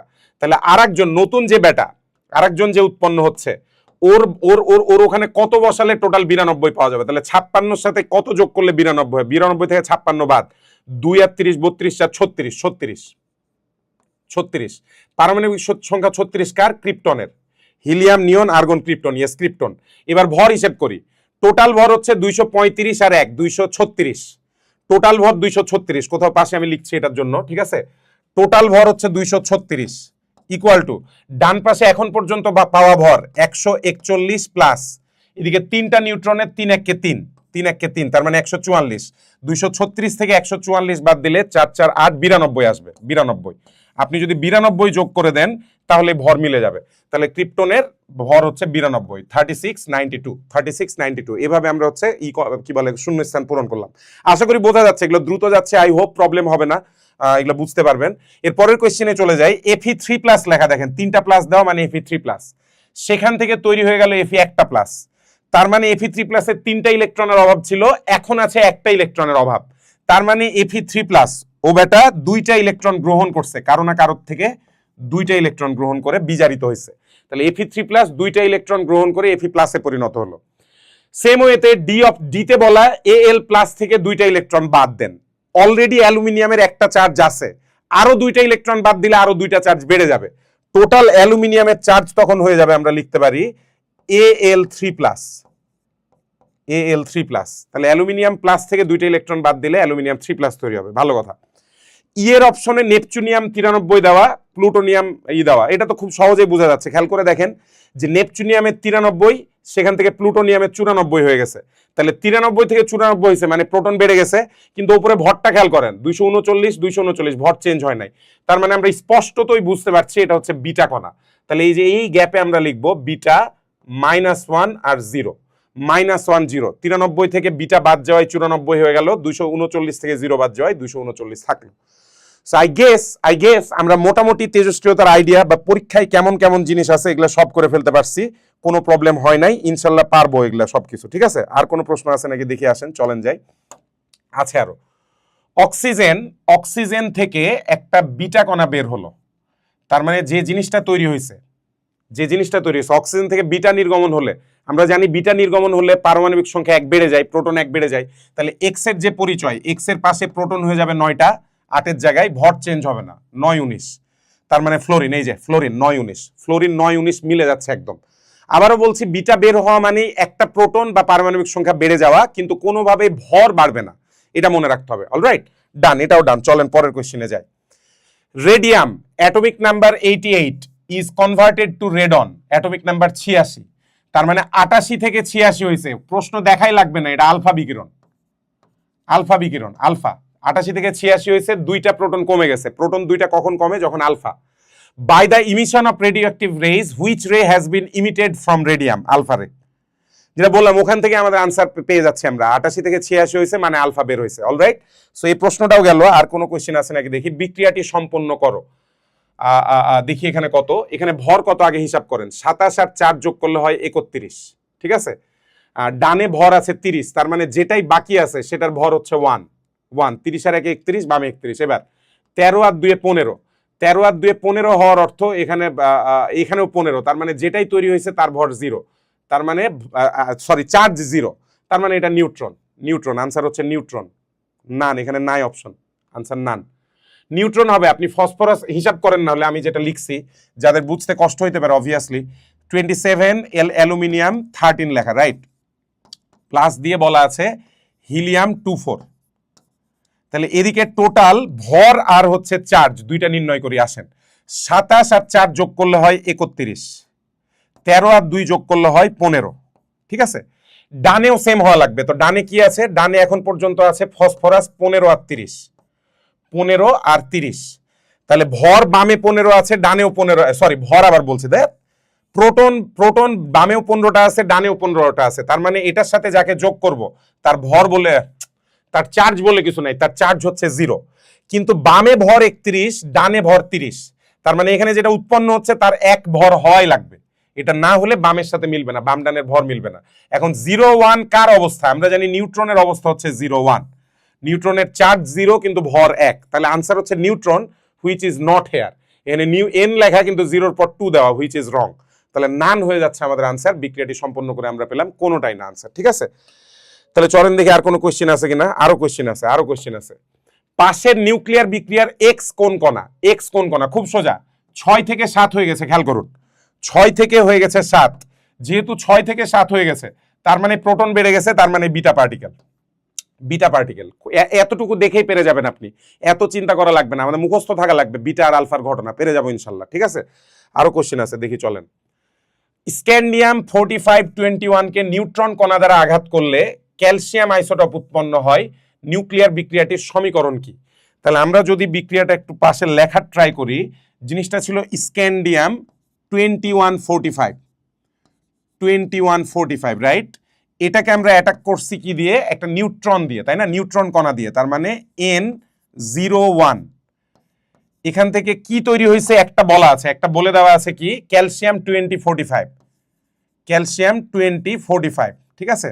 আর একটা জিনিস কি হবে এটা বের করা লাগবে, তাহলে আমাদের আনসার হয়ে গেছে। তাহলে হিসাব করার ট্রাই করি, দেখেন, খেয়াল করবেন। প্রথম কথা হচ্ছে এদিককার চার্জ টোটাল কত, প্রোটন কত? একটার প্রোটন হচ্ছে 21, আর একটার প্রোটন হচ্ছে 0, তার মানে বাম পাশে টোটাল প্রোটনের সংখ্যা হচ্ছে 21টা, কিন্তু ডান পাশে এখন পর্যন্ত পাইছি 20টা। তার মানে যেটাই আর একটা তৈরি হোক ওর মধ্যে প্রোটন আছে একটা প্রোটন, চার্জ প্লাস চার্জ, ভালো কথা। একই সাথে বাম পাশে ভর আছে 45 আর 1 46, বাম পাশে টোটাল ভর 46, কিন্তু ডান পাশে এখন পর্যন্ত ভর পাওয়া গেছে 45, তার মানে এখানে যেটা তৈরি হবে সেটার ভর হচ্ছে 1 1 কে হাইড্রোজেন, তার মানে এটা হচ্ছে আমাদের আনসার, ঠিক আছে। এখানে অপশন কোনটা আছে? এই যে এটা বি, এই যে এটা স্ক্যান্ডিয়াম 2145 প্লাস 01, এটা ভুল লেখা আছে, এটা না, সরি বি না, এই যে এটা ভুল লেখা আছে, নিউট্রনটা উল্টা লেখা আছে, আমি এটুকু খেয়ালই করি নাই, ডান পাশ দেখে আনসার বলে দিয়েছি। ওপর প্রথমটা স্ক্যান্ডিয়াম 2145 প্লাস নিউট্রন 01, সেখান থেকে calcium 2045, hydrogen 11, answer done. So I guess মোটামুটি আমরা খুব ভালো মতো এগুলা পেরে গেছি। লাস্ট কোয়েশ্চেন এখানকার, অ্যালুমিনিয়াম 1327 থেকে আলফা আর 2টা বিটা, আলফা বের হওয়ার মানে, খেয়াল করেন, আলফা বের হওয়ার মানে 2টা প্রোটন কমে গেল, ঠিক আছে। আর দুইবার বিটা বের হওয়ার মানে 2টা প্রোটন বেড়ে গেল, তার মানে প্রোটন আসলে চেঞ্জ হবে না, চেঞ্জ 0, তার মানে যেটা উৎপন্ন হবে সেটা অ্যালুমিনিয়ামই থাকবে, 13ই থাকবে। অপশন খুঁজলে আহা দুইটা আনসার দেখা যাচ্ছে, অ্যালুমিনিয়ামের দুইটা আনসার আছে, তাহলে আনসার আইদার এ অথবা হচ্ছে ডি। কোনটা আনসার হবে এবার আমরা ভর দিয়ে বের করার চেষ্টা করি। আসেন, আমরা জানি আলফা বের হওয়ার মানে ভর 4 কমে যাওয়া, বিটা বের হওয়ার মানে কোনো ভর চেঞ্জ না হওয়া। তাহলে অ্যালুমিনিয়ামের 27 থেকে 4 যদি ভর কমে যায়, ভর হয়ে যাবে 23। তাহলে আমাদের অ্যালুমিনিয়াম 13-23 যেটা, সেটা আনসার ডি। ডি হচ্ছে আনসার, 13-23 এটা হচ্ছে আনসার। তো হোপফুলি আমি বুঝাতে পেরেছি। আমি এতগুলা কোশ্চিন করানোর একটাই উদ্দেশ্য, যে তেজস্ক্রিয়তা রিলেটেড আমাদের যদি কোনো প্রবলেম থেকে থাকে সেটা যেন পুরোপুরি সলভ হয়ে যায়, আমাদের যেন কোনো কোশ্চিন না থেকে থাকে এখানে এক্সট্রা। ঠিক আছে, তো ডান ভাই, আমাদের তেজস্ক্রিয়তা রিলেটেড সব প্রবলেম চলে গেল। এবার চলেন যাই আমরা কোয়ান্টাম সংখ্যা রিলেটেড পড়ালেখা করতে। কোয়ান্টাম সংখ্যা, অরবিটালের আকার আকৃতি, এগুলো সব ঠিক আছে। তো আমরা পড়ছি কোয়ান্টাম সংখ্যা, অনেক পড়ছেন আপনারা, আমি ওগুলো রিমাইন্ড করাই দিব। পরীক্ষার প্রশ্ন দেখবো কেমন প্রশ্ন আসছে, আর এটা রিমাইন্ড করা দেবো, এটাই কাজ আমাদের। অলরাইট, সো লেটস গো, দেখি কি প্রথম। আমরা জানি প্রধান কোয়ান্টাম সংখ্যা যেটা, সেটাকে আমরা এন দিয়ে প্রকাশ করি। ফার্স্ট অফ অল মনে রাখবেন, এন দিয়ে আমরা কক্ষপথের আকার প্রকাশ করি। কক্ষপথের আকার, এন এর কাজ হচ্ছে কক্ষপথের আকার প্রকাশ করা। ভালো কথা। এন থেকে আমরা পাই হচ্ছে এল। এল এল এর কাজ হচ্ছে, সহকারী কোয়ান্টাম সংখ্যা অবভিয়াসলি জানেন আপনারা, কক্ষপথের আকৃতি। কক্ষপথের আকৃতি, ঠিক আছে। কেমনে কিসে আসবো সেটাতে পরে আসছি। 3 নাম্বার যে কি বলে যে কোয়ান্টাম সংখ্যা, দ্যাট ইজ এম। এম দিয়ে আমরা বুঝাই চুম্বকীয় কোয়ান্টাম সংখ্যা, আর এটা প্রকাশ করে কি, ঠিক আছে, ত্রিমাত্রিক বিন্যাস। অরবিটাল বলবো, আচ্ছা, কক্ষপথের ত্রিমাত্রিক বিন্যাস, যেটাকে অরবিটাল নামে ডাকে। এখনো কক্ষপথই বললাম আমি, কক্ষপথের ত্রিমাত্রিক বিন্যাস। কক্ষপথের ত্রিমাত্রিক বিন্যাসকে আমরা আরেকটা কি নামে ডাকি, আমরা অরবিটাল নামে ডাকি। তার মানে এম এর ভ্যালু থেকে অরবিটালের আইডিয়া পাওয়া যাবে।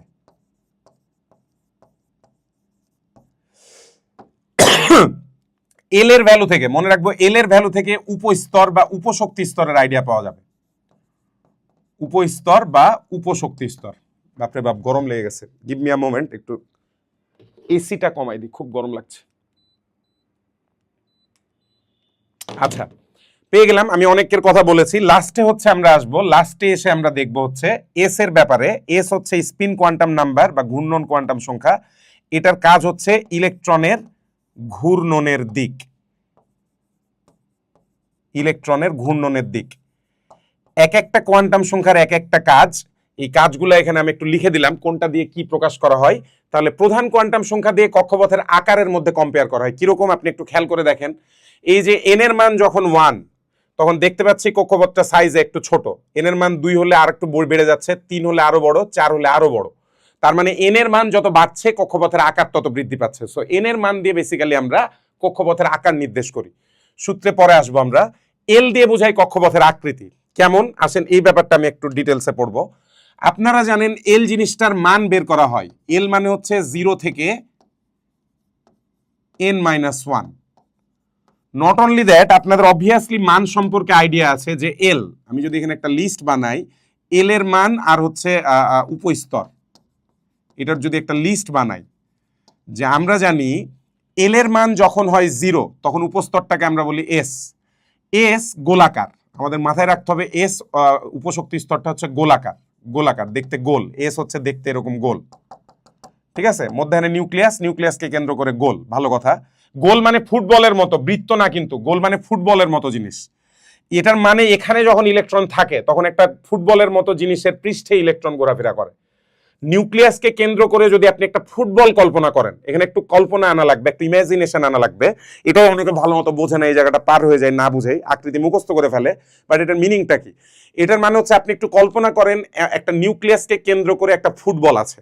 ফুটবল, এই ফুটবলের যে পৃষ্ঠ, ফুটবলের বাইরের যে আবরণ, ওই আবরণের ওপর ইলেকট্রনগুলা ঘোরাফেরা করছে। এটা হচ্ছে এস উপশক্তি স্তর দিয়ে আমরা বোঝাই। কোন একটা ইলেকট্রন এস উপশক্তি স্তরে আছে মানে নিউক্লিয়াসকে কেন্দ্র করে একটা ফুটবল আছে, ওই ফুটবলের পৃষ্ঠের উপর ইলেকট্রনটা ঘোরাফেরা করছে। এটার মিনিংটা এটা, এখান থেকে আকৃতি ব্যাপারটা আসছে। ভালো কথা। এল এর মান যখন 1 হয়, তখন আমরা উপস্তরটাকে বলি পি উপস্তর, প্রিন্সিপাল থেকে এসছে। এটার আকৃতি হচ্ছে ডাম্বেল। ডাম্বেল, ঠিক আছে। আর ডাম্বেল দেখতে কেমন জানেন, এই যে এরকম ডাম্বেল, এঁকে দিলাম ডাম্বেল। এল এর মান যখন 2 হয়, তখন আমরা এটাকে বলি ডি উপস্তর, এবং এটা হচ্ছে ডাবল ডাম্বেল। ডাবল ডাম্বেল ডাকবো কেমনে? আগে এখানে একটা ডাম্বেল আঁকবেন, তারপর এটার সাথে আর একটা ডাম্বেল এঁকে দিবেন। ডান, এটা গেল ডাবল ডাম্বেল। লাস্টে হচ্ছে এল এর মান 3 হলে আমাদের বইয়ে লেখা আছে এফ উপশক্তি স্তর। মজাটা হচ্ছে এটার আকৃতিটা আমাদের বইয়ে বলা নাই, হাজারিনাক স্যারের বইয়ে বলা আছে এটার আকৃতি জটিল। আমি জানাই দিতে চাই এফ অরবিটাল দেখতে কি বলে যে ট্রিপল ডাম্বেল, ট্রিপল ডাম্বেল। তাহলে গোলাকার, ডাম্বেল আকার, ডাবল ডাম্বেল, ট্রিপল ডাম্বেল, ঠিক আছে? ট্রিপল ডাম্বেলকে জটিল লেখা হচ্ছে। এখন এটার কাম কি? কামটা কি দেখেন, ধরেন কোথাও আপনি এন এর মান পেলেন 1, এন এর মান পেলেন 1, তাহলে এন এর মান 1 পেলে ডেফিনেটলি এল এর মান পাওয়া যাবে 0। ওই যে সূত্রটা যদি আমরা বসাই এল এর মান 0, এই কথাটার মানে প্রথম কক্ষপথে একটাই উপস্তর আছে, দ্যাট ইজ কল্ড 1s উপস্তর, সেটাকে আমরা বলছি 1s উপস্তর। তার মানে আমাকে যদি জিজ্ঞেস করে প্রথম কক্ষপথটা দেখতে কেমন, দেখতে অনেস উপস্তরের মতো, এস উপস্তর গোলাকার, তার মানে প্রথম কক্ষপথ, প্রথম কক্ষ গোলাকার, ফুটবলের মতো আমি এটুকু লিখে রাখলাম যে প্রথম কক্ষ গোলাকার। মজাটা, প্রথমটাতে তো কোনো গ্যাঞ্জাম নাই, মজাটা হচ্ছে পরের কক্ষপথগুলা থেকে কিরকম আসেন। পরের কক্ষপথটা দেখি, যদি এন এর মান 2 বলি আমরা, এন ইজ ইকুয়াল টু 2, ধরেন এটা আমরা ধরে নিলাম। নাও এন ইকুয়াল টু 2 হওয়ার মানে এল এর আমরা দুইটা মান পাবো, দ্যাট ইজ 0 আর 1, ঠিক আছে? তাহলে 0 আর 1 উপস্তর যদি পাই, এল এর মান যদি পাই, তার মানে আমাদের কাছে এখন উপস্তর আছে দুইটা, একটাকে প্রকাশ করছি 2s দিয়ে, আর একটাকে প্রকাশ করছি 2p দিয়ে। তার মানে ভাইয়ারা এবারের কক্ষপথটা পিওরলি গোলাকার না। এবারের কক্ষপথে যেমন একটা 2s গোলাকার উপস্তর আছে, তেমনি এবারের কক্ষপথে একটা 2p ডাম্বেল আকার কক্ষপথ আছে। তার মানে আমাকে যদি প্রথম, এবার দ্বিতীয় কক্ষ সম্পর্কে জিজ্ঞেস করে, আমরা লিখব দ্বিতীয় কক্ষ গোল ও ডাম্বেল, গোল ও ডাম্বেল আকার, গোল ও ডাম্বেল আকার। যারা এটা কম্প্রিহেন্ড করতে পারতেছেন না যে জিনিসটা কেমন, বেসিক্যালি আপনাকে একটা প্রথমে যে কল্পনাটা করা লাগবে, লেটস সে এটা হচ্ছে নিউক্লিয়াস আমাদের। আরে এই প্লাস আঁকতে গিয়ে আমার এত ঝামেলা হয়, এটা প্লাস, ঠিক আছে? সো এটা নিউক্লিয়াস। এখন গোল্লা আঁকার ট্রাই করি একটু, আমি জানি না গোল্লা কত ভালো আঁকতে পারবো, আমার খুবই ঝামেলা লাগে এগুলো আঁকতে, গ্যাঞ্জাম। দেখছেন এই যে কেন ঝামেলা লাগে, আই হোপ বুঝতে পারছেন। এটা ধরেন নিউক্লিয়াস, ভালো কথা। এবার আসি প্রথম কক্ষপথে। প্রথম কক্ষপথ দেখতে হচ্ছে গোলাকার, তাহলে আমাদের প্রথম কক্ষপথটা এরকম গোল আঁকবো আমরা, ঠিক আছে?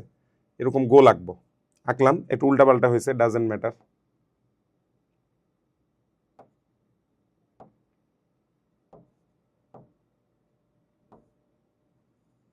আরে কি হয়ে গেল এটা, সরি সরি সরি,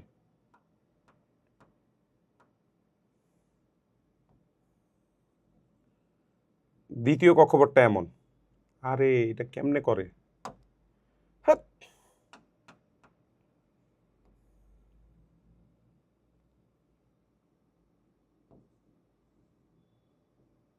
এই যে মোটামুটি দ্বিতীয় কক্ষপথটা এমন পাইছি। এটা দ্বিতীয় কক্ষপথ আঁকি নাই কিন্তু, যারা বুঝতেছেন না এই জিনিসটা আমি আঁকছি হচ্ছে 1s orbital. This is 1s উপশক্তি স্তর, অরবিটাল বলা তো একটু ভুল হবে, দিস ইজ 1s। নাও এবার যদি আমরা 2s এবং 2p আঁকতে চাই, 2sটা আর একটু বড় হবে যেহেতু দ্বিতীয় কক্ষপথে আছে 2s, so this is 2s। আমরা এটাকে এমনি চিন্তা করতে পারি, দিস ইজ 2s, ঠিক আছে? এটা তো 2s, বুঝতে পারছেন আশা করি, দিস ইজ 2s, ভালো কথা। কিন্তু এখানে শুধু 2s নাই, এখানে আরেকটা জিনিস আছে, দ্যাট ইজ 2p। তার মানে দ্বিতীয় স্তরটা আঁকার সময় আমার খালি 2s আঁকলে চলবে না, আমার এই যে এই বিন্দুকে, এই যে নিউক্লিয়াসকে কেন্দ্র করে একটা ডাম্বেল আঁকতে হবে, একদম 2s এর সীমা বরাবর, এই যে ডাম্বেল। এটা হচ্ছে, এটা কি, এটা হচ্ছে আমাদের 2p, দিস ইজ 2p। আমি এখানে পাশে লিখে রাখলাম 2p। তাহলে ইমাজিন করেন থার্ড কক্ষপথ যদি আমরা চিন্তা করি, এন এর মান 3, এন এর মান 3 হওয়ার ক্ষেত্রে যখন আমরা লিখব n ইকুয়াল টু 3, ভালো কথা, n ইকুয়াল টু 3 এর জন্য তাহলে আমাদের এল এর কি কি মান আসছে? এল এর মান আসতেছে 0, 1 আর 2, হুইচ ইমপ্লাইজ যে এখানে 3টা উপশক্তি স্তর আছে, আর 3টা উপশক্তি স্তর মানে একটা হচ্ছে 3s, একটা হচ্ছে 3p, আর একটা হচ্ছে 3d। এখন যদি আমাকে তৃতীয় কক্ষপথ কেউ আঁকতে দেয়, তাহলে তৃতীয় কক্ষপথটা কেমন হবে? ধরেন এটা নিউক্লিয়াস নিলাম, প্রথম দ্বিতীয় কক্ষপথ আমি আঁকলাম না, এক ধাক্কায় তৃতীয় কক্ষপথে চলে গেলাম। সো তৃতীয় কক্ষপথে প্রথমত এটা হচ্ছে 3s, হাতে আঁকাই তো ভালো দেখা যাচ্ছে, মধ্যখানে হয় নাই প্লাসটা, বাট বাকি তো সব হাতে আঁকাই ভালো দেখা যাচ্ছে। ধরে নিন এটা হচ্ছে 3s, এটা 3s। এবার 3pটা আঁকি, ওটা অন্য কালারে আঁকি তাহলে বুঝতে সুবিধা হবে। 3pর জন্য একটা হচ্ছে ডাম্বেল পাবো আমরা, একটা ডাম্বেল পেয়ে গেলাম, এই বরাবর একটা ডাম্বেল লিখে দিচ্ছি, দেখেন দিস ইজ 3p, একটা ডাম্বেল পেয়ে গেলাম। লাস্টলি 3d আছে, 3d আছে মানে এখানে একটা ডাবল ডাম্বেল আছে। তাহলে ডাবল ডাম্বেলটা কিভাবে আঁকবো, এদিকে একটা ডাম্বেল আঁকছি, ডাবল ডাম্বেলের প্রথমটা আঁকলাম এদিকে, ঠিক আছে, আর একটা ডাবল ডাম্বেলের আর একটা অংশকে আঁকলাম এদিকে।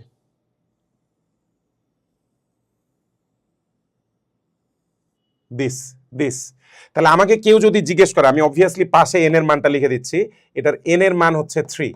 কোনটা কোন উপশক্তি স্তর সেটাও এঁকে দিচ্ছি আমি, কোন চিত্র নিব এটা নেই। এই যে গোল্লা যেটা, দ্যাট ইজ 3s, যেটা ডাম্বেল দ্যাট ইজ 3p, আর এই যে সবুজ কালারের যেটা সেটা হচ্ছে 3d।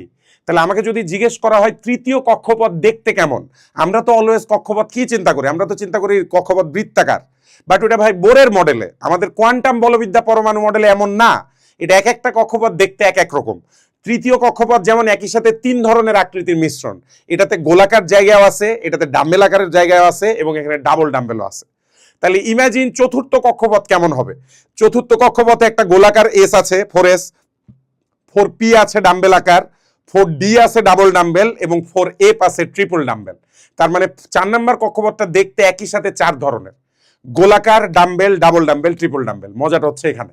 সো এতদিন যে আমরা কল্পনা করে আসছি যে ইলেকট্রনের কক্ষপথ দেখতে বৃত্তাকার, না ভাই, কোয়ান্টাম বলবিদ্যা পরমাণু মডেল সম্পর্কে ধারণা অনুযায়ী কক্ষপথ বিভিন্ন ধরনের, বিভিন্ন আকৃতির হতে পারে।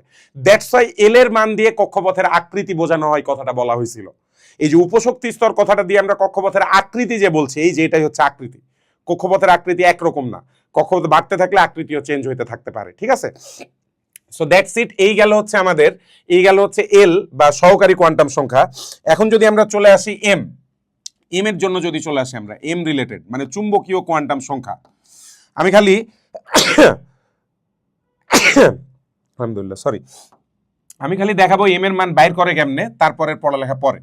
আমরা মনে রাখবো এম কথাটার মানে হচ্ছে -l থেকে +l।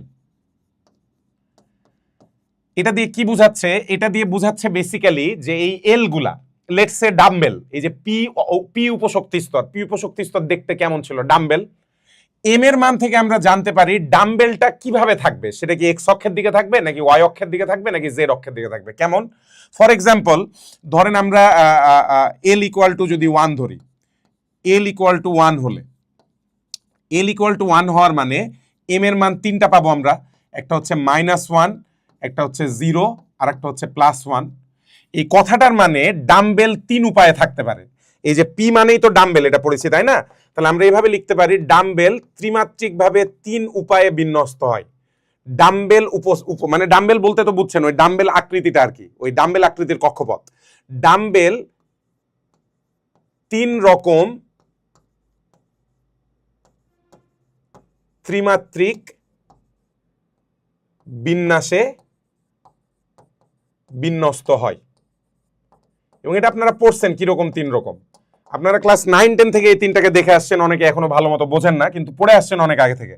এই যে এম এর মান যখন -1 হয়, তখন আমরা ওই অরবিটালটাকে ডাকি কি নামে, পিএক্স অরবিটাল নামে। ন্যাচারালি এটা পিওয়াই পিজেডও হইতে পারে, নর্মালি প্রথমটাকে আমরা পিএক্স ধরে নেই।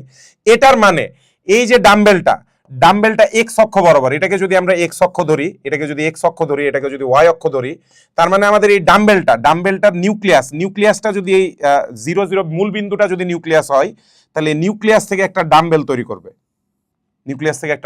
করবে, কোন অক্ষ বরাবর, এক্স অক্ষ বরাবর।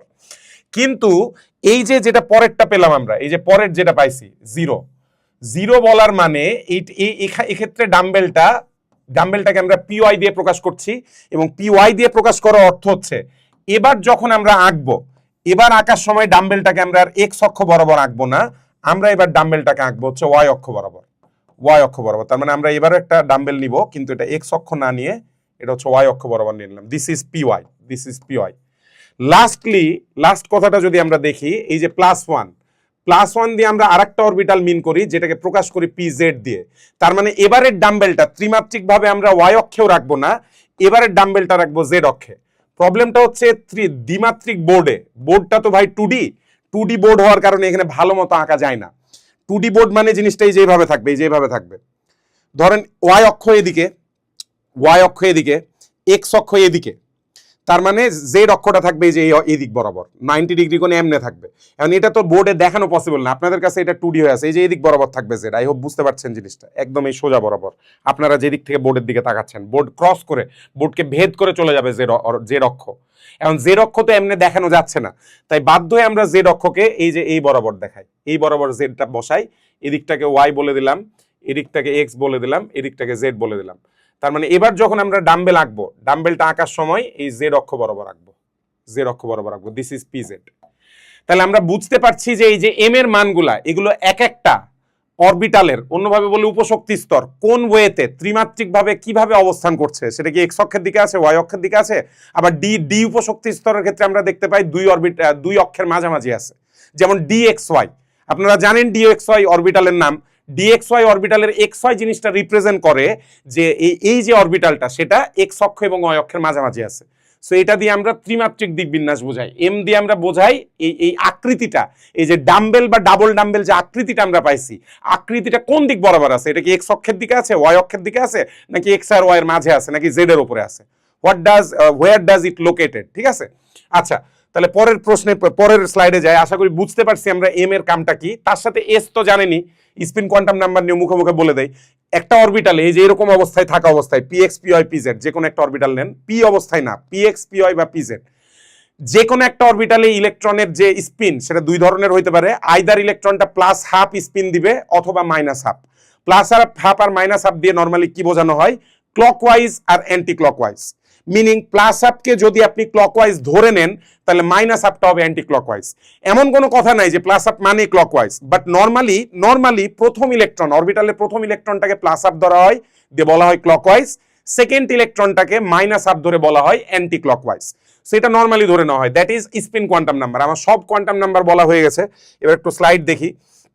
এখানে যা পড়ায় আসলাম সেই জিনিসগুলো এখানে একটু চিত্র আকারে দেওয়া আছে, যে এন এর মান যখন 1 হয়, এই যে 1s, খেয়াল করে দেখেন 1s দেখা যাচ্ছে এখানে, রাইট।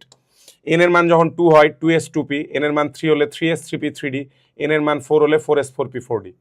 সব উপশক্তি স্তরের গুলা দেওয়া আছে, ঠিক আছে। উপশক্তি স্তর শুধু না, এগুলোতে অরবিটালও দেওয়া আছে, অরবিটাল।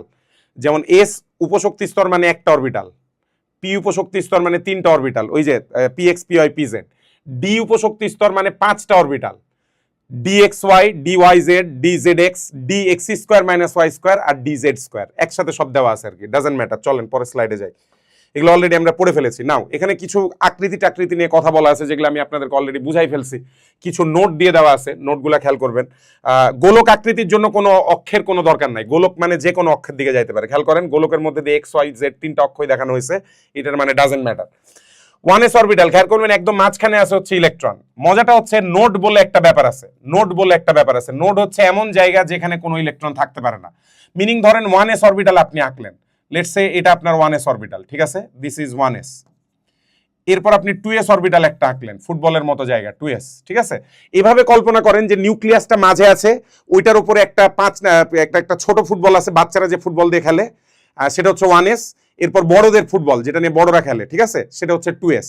তাহলে একটা নিউক্লিয়াসকে কেন্দ্র করে একটা ছোট ফুটবল, তার বাইরে আর একটা বড় ফুটবল। তাহলে এই যে ছোট ফুটবল এবং বড় ফুটবলের যে মাঝের জায়গাটা, এই মাঝের জায়গায় কোনো ইলেকট্রন থাকতে পারে না, এই জায়গাটাকে আমরা বলি হচ্ছে নোড। এই জায়গাটাকে আমরা বলি হচ্ছে নোড, 1s এবং 2s এর মাঝের জায়গা, ঠিক আছে, ওটা লেখা আছে নোড, যেখানে ইলেকট্রন মেঘ নেই এখানে। গেল এস অরবিটাল সম্পর্কে আমরা পড়ে ফেললাম, ডান, এগুলো তো দেখছি আগে। পি অরবিটাল অলরেডি আমি আপনাদেরকে এটা পড়াইছি, P x P Y P Z, 3টা ওয়েতে 3টা দেখানো আছে আর কি, প্যারা নাই, ডান, এগুলাও দেখছেন। ডি অরবিটাল গুলো এই যে দেখতে কেমন, খেয়াল করেন, আমি যে বললাম যে এই যে ফর এক্সাম্পল এক্স ওয়াই, এই যে d x y, normally d x y বলার মানে আমরা এম এর মান ধরে নিচ্ছি -2, ডি ওয়াই জেড বলার মানে আমরা ধরে নেই এম এর মান -1, নর্মালি ধরে নেই, এটাই ঠিক তা না, যে কোনোটাই ঠিক, আমরা এম এর যে কোনো মানের জন্য যে কোনো অরবিটালকে অ্যাসাইন করতে পারবো। বাট আমরা নর্মালি -2 দিয়ে প্রথমটা বোঝাই dxy, -1 দিয়ে পরেরটা বোঝাই dyz, তারপরেরটা হচ্ছে dzx, এই ক্ষেত্রে m এর মান হচ্ছে 0, dzx মানে m এর মান 0। এরপর হচ্ছে dx square minus Y square, মানে m এর মান হচ্ছে +1, আর লাস্টলি dz স্কয়ার, এখানে m এর মান হচ্ছে +2। সবগুলা বলে দিলাম। এই যে xy কথাটার মানে, এখানে যে পাশে d এর পাশে xy লেখা আছে, এটা দিয়ে বোঝানো আছে এটা কোন অক্ষের দিকে আছে। ফর এক্সাম্পল আপনি খেয়াল করে দেখেন ডাবল ডাম্বেলটা যে আঁকা আছে, এই যে এদিকে একটা ডাম্বেল এদিকে একটা ডাম্বেল, ঠিক না, এই ডাবল ডাম্বেলটা যে আঁকা আছে, এই আঁকাটা আছে, খেয়াল করে দেখবেন এক্স অক্ষ এবং অয় অক্ষের মাঝামাঝি আছে। ও কিন্তু এক্স অক্ষের ওপরেও নাই, অয় অক্ষের ওপরেও নাই, এটা এমন ভাবে আঁকা আছে যেন তারা এক্স আর অয় অক্ষের মাঝামাঝি আছে। অর্থাৎ এদিকে একটা অক্ষ এদিকে একটা অক্ষ থাকলে একটা ডাম্বেল থাকবে এদিকে, একটা ডাম্বেল থাকবে এদিকে, এটার মানে হচ্ছে ডি এক্স ওয়াই। এটাকে যদি এক্স অক্ষ আর এটাকে যদি ওয়াই অক্ষ ধরে নেন। সেম ওয়েতে ডি ওয়াই জেড মানে ওয়াই এবং জেড অক্ষের মাঝামাঝি, ওয়াই বা জেড অক্ষের উপরে না, অক্ষের উপরে থাকবে না, এটা থাকবে ওয়াই আর জেড অক্ষের মাঝামাঝি। সেম ওয়েতে ডি জেড এক্স কথাটার মানে এই ডাবল ডাম্বেল দুইটা থাকবে জেড এবং এক্স অক্ষের মাঝামাঝি, জেড এবং এক্স অক্ষের মাঝামাঝি। Fourth orbital d x square minus y square, চিত্রটা খেয়াল করেন, এবার অক্ষটা একদম অরবিটালকে ফুড়ে বের হয়ে গেছে, দেখেন এই যে এই জায়গাটা খেয়াল করেন, একদম ফুড়ে বের হয়ে গেছে, ফুটছে জিনিসটাকে। তার মানে d x square minus y square, এই অরবিটালটা এক্স অক্ষ এবং ওয়াই অক্ষের উপরে অবস্থান করবে, উপরে, এক্স অক্ষ এবং ওয়াই অক্ষের উপরে অবস্থান করবে, ঠিক আছে, উপরে মাথায় রেখে। লাস্টলি ডি জেড স্কোয়ার, এটাই একমাত্র ডাবল ডাম্বেল না, এটার নাম, শেপের নামটা একটু আমি লিখে দিচ্ছি, এটার নাম হচ্ছে dumbbell and donut, dumbbell and donut, এই শেপটার নাম ডাম্বেল অ্যান্ড ডোনাট। এটার মানে হচ্ছে মাঝ বরাবর এই যে জেড অক্ষ বরাবর একটা ডাম্বেল থাকবে, ডি জেড স্কোয়ার, তো জেড স্কোয়ার দিয়ে বোঝানো হচ্ছে, জেড অক্ষ বরাবর একটা ডাম্বেল থাকবে, এই বরাবর একটা ডাম্বেল থাকবে, এই ডাম্বেলের গলা বরাবর একটা মালার মতো জিনিস থাকবে, হার, গলার হার যেমনে বসায়। আপনি এইভাবে কল্পনা করেন যে আমার মাথাটা এটা হচ্ছে এই একটা ডাম্বেলের ওপরের অংশ, গলা থেকে নিচের পাটটা হচ্ছে ডাম্বেলের আরেকটা অংশ, আর গলা বরাবর আমার গলায় যদি কেউ মালা পরায় দেয়, আমার গলায় যদি কেউ মালা পরায় দেয়, তাহলে যে চিত্রটা আসবে সেটাই হচ্ছে ডি জেড স্কোয়ার, দেখতে তেমন। তাহলে ডি জেড স্কোয়ার জেড অক্ষের উপর অবস্থিত। এই কনসেপ্টগুলো যদি এখন ভালো না বোঝেন, আপনি গিয়ে জটিল যৌগের ক্ষেত্রে বর্ণ প্রদর্শন বলে একটা ঘটনা আছে, আপনারা পড়ছিলেন ক্রিস্টাল ফিল্ড থিওরি 3 নাম্বার চ্যাপ্টারে, জটিল যৌগের বর্ণ প্রদর্শন। এই জিওমেট্রিক্যাল শেপ যদি ভালো না বোঝেন, আপনি ওই জায়গাও ভালো বুঝবেন না, ওটার সাথে কানেক্টেড এটা। সো এই জায়গাটা ভালো বুঝে রাখবেন। পরীক্ষায় তো বুয়েটের পরীক্ষায় তো একবার এগুলো আঁকতে আসছে কিন্তু এগুলা পিএক্স পিওয়াই পিজেড কেমন এটা আঁকো, ডিএক্স ডি এর কয়েকটা অরবিটাল তুলে দিয়ে বলছিল এগুলা কেমনে আঁকো। সো এগুলো তো আঁকতে আসেই পরীক্ষায়, আবার পরবর্তী পড়ালেখা 3 নাম্বার চ্যাপ্টারের পড়ালেখা বোঝার জন্য এগুলো দরকার হয়, ঠিক আছে। সো ডান, এটা গেল, ডান আমরা পেয়ে গেলাম। এরপরে আসবে হচ্ছে এফ উপশক্তি স্তর। এখন এফ উপশক্তি স্তর এই জিনিসটা এত কামেন না, আমাদের বইয়ে যেহেতু জটিল বলে দেওয়া আছে, আপনি খালি মাথায় রাখবেন 7 ধরনের আছে, 7টি অরবিটাল। এরা দেখতে ট্রিপল ডাম্বেল, পাশে আমি চিত্র এঁকে দিয়েছি, কিন্তু এগুলা জটিল বলার কারণ বুঝতেই পারছেন, আকৃতিগুলো এবার অনেক পেঁচাই গেছে, কোনটা কোন দিকে থাকবে এটা বোঝা আমাদের জন্য খুব কঠিন, এটা আমাদের জন্য খুব কঠিন।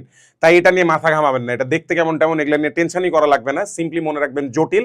খালি মনে রাখা লাগবে এফ উপশক্তি স্তর। এই যে এফ মানে যে ট্রিপল ডাম্বেল, এই ট্রিপল ডাম্বেলটা 7টা আলাদাভাবে বিন্যস্ত থাকতে পারে, ত্রিমাত্রিকভাবে 7টা আলাদা ওয়েতে বিন্যস্ত থাকে। তার মানে 7টা আলাদা অরবিটাল আছে, এফ উপশক্তি স্তরের মধ্যে 7টা আলাদা অরবিটাল আছে। ডান, আমার সব এখানকার বলা হয়ে গেছে, কোয়ান্টাম সংখ্যার সাথে আকার আকৃতি যা ছিল সব পড়ে ফেলেছি। দেখি পরের স্লাইডে যাই আমরা। এখানে কিছু চিত্র দেওয়া আছে, প্রধান কোয়ান্টাম সংখ্যা, সহকারী কোয়ান্টাম সংখ্যার ব্যাপারে অনেক কিছু বলা আছে, এন এর মান, কোন কক্ষপথে আবর্তনশীল ইলেকট্রনটি আবর্তন করে, প্রধান কোয়ান্টাম সংখ্যা এটা বলা যায়। কক্ষপথটির আকার ছোট না বড়, নিউক্লিয়াস থেকে দূরত্ব জানা যায়, এগুলো আমি অলরেডি আপনাদেরকে বলে আসছি। সহকারী কোয়ান্টাম সংখ্যা থেকে কোন উপস্তরে ইলেকট্রনটি আবর্তন করে তার আকৃতি জানা যায়, এই যে আকৃতির কথাটা বলছিলাম, অলরেডি এগুলো পড়ে আসছি আমরা, অলরেডি পড়ে আসছি, টেনশনের কিছু নাই। এটা একটা প্রপার নোট আকারে এখানে সাজায় দেওয়া আছে যাতে আপনাদের পড়তে সুবিধা হয়, নাথিং এলস। পরের স্লাইডে যাই। সেম ওয়েতে এম, কোন উপশক্তি স্তর কিভাবে ত্রিমাত্রিকভাবে বিন্যস্ত আছে তা জানা যায়। পাশে লিখে দেব অরবিটালের ধারণা, এখান থেকে অরবিটাল বোঝা যায়, উপশক্তি স্তর অরবিটাল আলাদা জিনিস, ঠিক আছে। এখান থেকে অরবিটাল আমরা পাইছি, এখান থেকে তো না, অ্যাকচুয়ালি পাইছি আর এক জিনিস থেকে, সেখান থেকে এখানে নিয়ে আসছি। লাস্টে ঘূর্ণন কোয়ান্টাম সংখ্যা, ইলেকট্রনের নিজ অক্ষে ঘূর্ণনের প্রকৃতি জানা যায়, প্লাস আপ নাকি মাইনাস আপ এটা এস থেকে জানা যায়, ঠিক আছে। অনেক সময় এটাকে এমএস ও বলা হয়, এস বা এমএস নামেও ডাকা হয়, এটাও জেনে নেন। এমএস দেখলেও কনফিউজড হয় না, এস বা এমএস এই দুই নামে ডাকা হয় এটাকে। ডান, গেল, এটা গেল। চলেন পরের স্লাইডে যাই। এবার হচ্ছে বিভিন্ন কক্ষপথের ইলেকট্রন কোয়ান্টাম সংখ্যার সাহায্যে কেমনে নির্ণয় করা যায় সেটার একটা লিস্ট দেওয়া আছে। এই লিস্টটা আপনারা এইচএসসি তে অনেকবার পড়ছেন, এটা পরীক্ষার জন্য হেভি ইম্পর্টেন্ট ছিল। ওই যে পরীক্ষায় চলে আসতো এন শেলে এল ও এম এর মান থেকে সর্বোচ্চ অরবিটাল আর ইলেকট্রন সংখ্যা নির্ণয় করো, সেটাই করা আছে। যেমন প্রথমটা হচ্ছে কে শেলের জন্য এন এর মান 1, এন এর মান 1 হওয়া মানে এল এর মান 0, এল এর মান 0, ঠিক আছে, এল এর মান 0, এল এর মান 0 হওয়া মানে উপস্তর 1s, উপস্তরের সংখ্যা একটা। এম এর মান 0, এম এর মান 0 মানে অরবিটাল একটা, অরবিটাল একটা মানে ইলেকট্রন দুইটা, যে কোনো অরবিটালে সর্বোচ্চ 2টা ইলেকট্রন থাকতে পারে। সেম ওয়েতে প্রধান কোয়ান্টাম সংখ্যা এন এর মান হচ্ছে 2 যখন হবে 2 নাম্বার কক্ষপথ, 2 নাম্বার কক্ষপথে এল এর মান দুইটা 0 আর 1, একটা 2s কে রিপ্রেজেন্ট করে, একটা 2p কে রিপ্রেজেন্ট করে। 2s কে ভেঙে আমরা একটা অরবিটাল পাবো, 2p কে ভেঙে আমরা 3টা অরবিটাল পাবো, তাহলে টোটাল অরবিটাল হচ্ছে 4টা, 4 অরবিটাল মিলাই ইলেকট্রন হচ্ছে 8টা। ওগুলো এক ধাক্কায় করা আছে আর কি এখানে, ঠিক আছে। থার্ড শেল, 3 নাম্বার শেলে আমাদের এল এর মান হবে 3টা, 0, 1 আর 2, তার মানে উপশক্তি স্তর আসবে 3টা, 3s, 3p আর 3d। 3s এর জন্য অরবিটাল পাবেন একটা, 3p এর জন্য অরবিটাল পাবেন 3টা, 3d এর জন্য অরবিটাল পাবেন 5টা। তাহলে টোটাল অরবিটাল কয়টা? 3 আর 5 8 আর 1 9, 9টা অরবিটালে ইলেকট্রন থাকবে 9 দুগুণে 18টা। এখানে 18 লিখতে গিয়ে ছুটে গেছে সামহাউ। এটা কি হিসাব করছে আল্লাহ! এই যে যারে আমি এটা টাইপ করতে দিছিলাম ধ্বংস করে ফেলছে। খুবই সরি, আমি খুবই সরি। এখানে বিশাল বিশাল ভুল জিনিস লেখা আছে। এটা হবে 10, এটা হবে 10, 2 6 10, 2 6 10 যদি হয় এটাও কেটে দেন, এটা কেটে লেখেন 2 আর 6 16 18, 18টা, এখানে 18টি হবে, 18টি। সো আসেন আমরা n ইকুয়াল টু 4 এরটা হিসাব করি, আমরা হিসাব করি n ইকুয়াল টু 4 এরটা, ঠিক আছে। প্রথম কথা এল এর মান, এটা কি দেওয়া আছে নাকি পরের স্লাইডে? না, দেওয়া নাই। প্রথম কথা হচ্ছে এল এর মান, এল এর মান হবে হচ্ছে 0, 1, 2, 3। কি কি উপশক্তি স্তর পাবো? 4s, 4p, 4d, 4f। উপস্তরের সংখ্যা কয়টা? 4টা। চুম্বক কোয়ান্টাম সংখ্যা, এস এর জন্য পাবো 0, পি এর জন্য পাবো -1 0 +1, ডি এর জন্য পাবো -2 -1 0 +1 +2, এফ এর জন্য পাবো -3 -2 -1 0 +1 +2 +3, ঠিক আছে। তাহলে অরবিটাল সংখ্যা, এস এর জন্য 1, পি এর জন্য 3, ডি এর জন্য 5, এফ এর জন্য 7। অর্থাৎ ইলেকট্রনের সংখ্যা প্রথমে পাবো এই একটা অরবিটালের জন্য 2টা, 3টা অরবিটালের জন্য 6টা, 5টা অরবিটালের জন্য 10টা, 7টা অরবিটালের জন্য 14টা।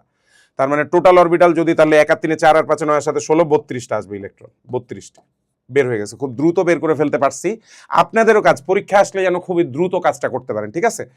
সো মোটামুটি আমরা কোয়ান্টাম সংখ্যা পর্যন্ত যা যা বোঝার দরকার সবগুলা পড়ে ফেলছি আমরা, ইনশাল্লাহ কোনো প্রবলেম হয় নাই। এবার এখান থেকে পরীক্ষায় কি কি আসে এগুলো একটু প্র্যাকটিস করব ইনশাল্লাহ। তার সাথে একটু হয়তো দেখবো আমরা ওই ইলেকট্রন বিন্যাসের নীতিফিতি, এগুলো একটু দেখবো, তাহলে আমাদের প্রথম লেকচারটা শেষ হয়ে যাবে, ঠিক আছে। আর খুব বেশিক্ষণ নাই। আমি ফার্স্ট চ্যাপ্টার আর এই সেকেন্ড চ্যাপ্টার গুণগত রসায়ন আর হচ্ছে মৌল সময়ের পর্যাবৃত্ত ধর্ম আর জৈব রসায়ন, এটাকে অনেক বড় বড় ভাগ করে পড়াচ্ছি বোঝার সুবিধার্থে। এমনি বাকি যে চ্যাপ্টারগুলো আছে আমি খুব বেশি ভাগ করে পড়াই নাই।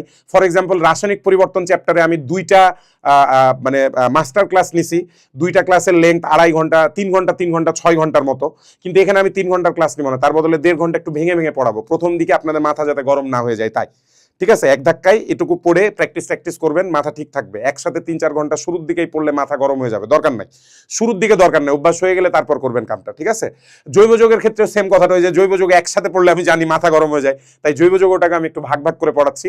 বাকি যে লেকচারগুলো আছে ওগুলোকে আমি বড় লেকচার কম ভাগে ভাগ করছি, ততদিনে আপনাদের প্র্যাকটিস হয়ে যাবে, সময় বাঁচবে, অল্প সময় আপনি বেশি পড়ে ফেলবেন, যাতে বারবার এটা না দেখা লাগে। যাই হোক, পরের লেকচারে চলে যাই, পরের স্লাইডে। কোয়ান্টাম সংখ্যার নিম্নোক্ত কোন সেটটি সঠিক নয়? এটা খুবই ইম্পর্টেন্ট, বোর্ডের জন্য ইম্পর্টেন্ট ছিল, আপনারা জানেন, এখানকার জন্য ইম্পর্টেন্ট।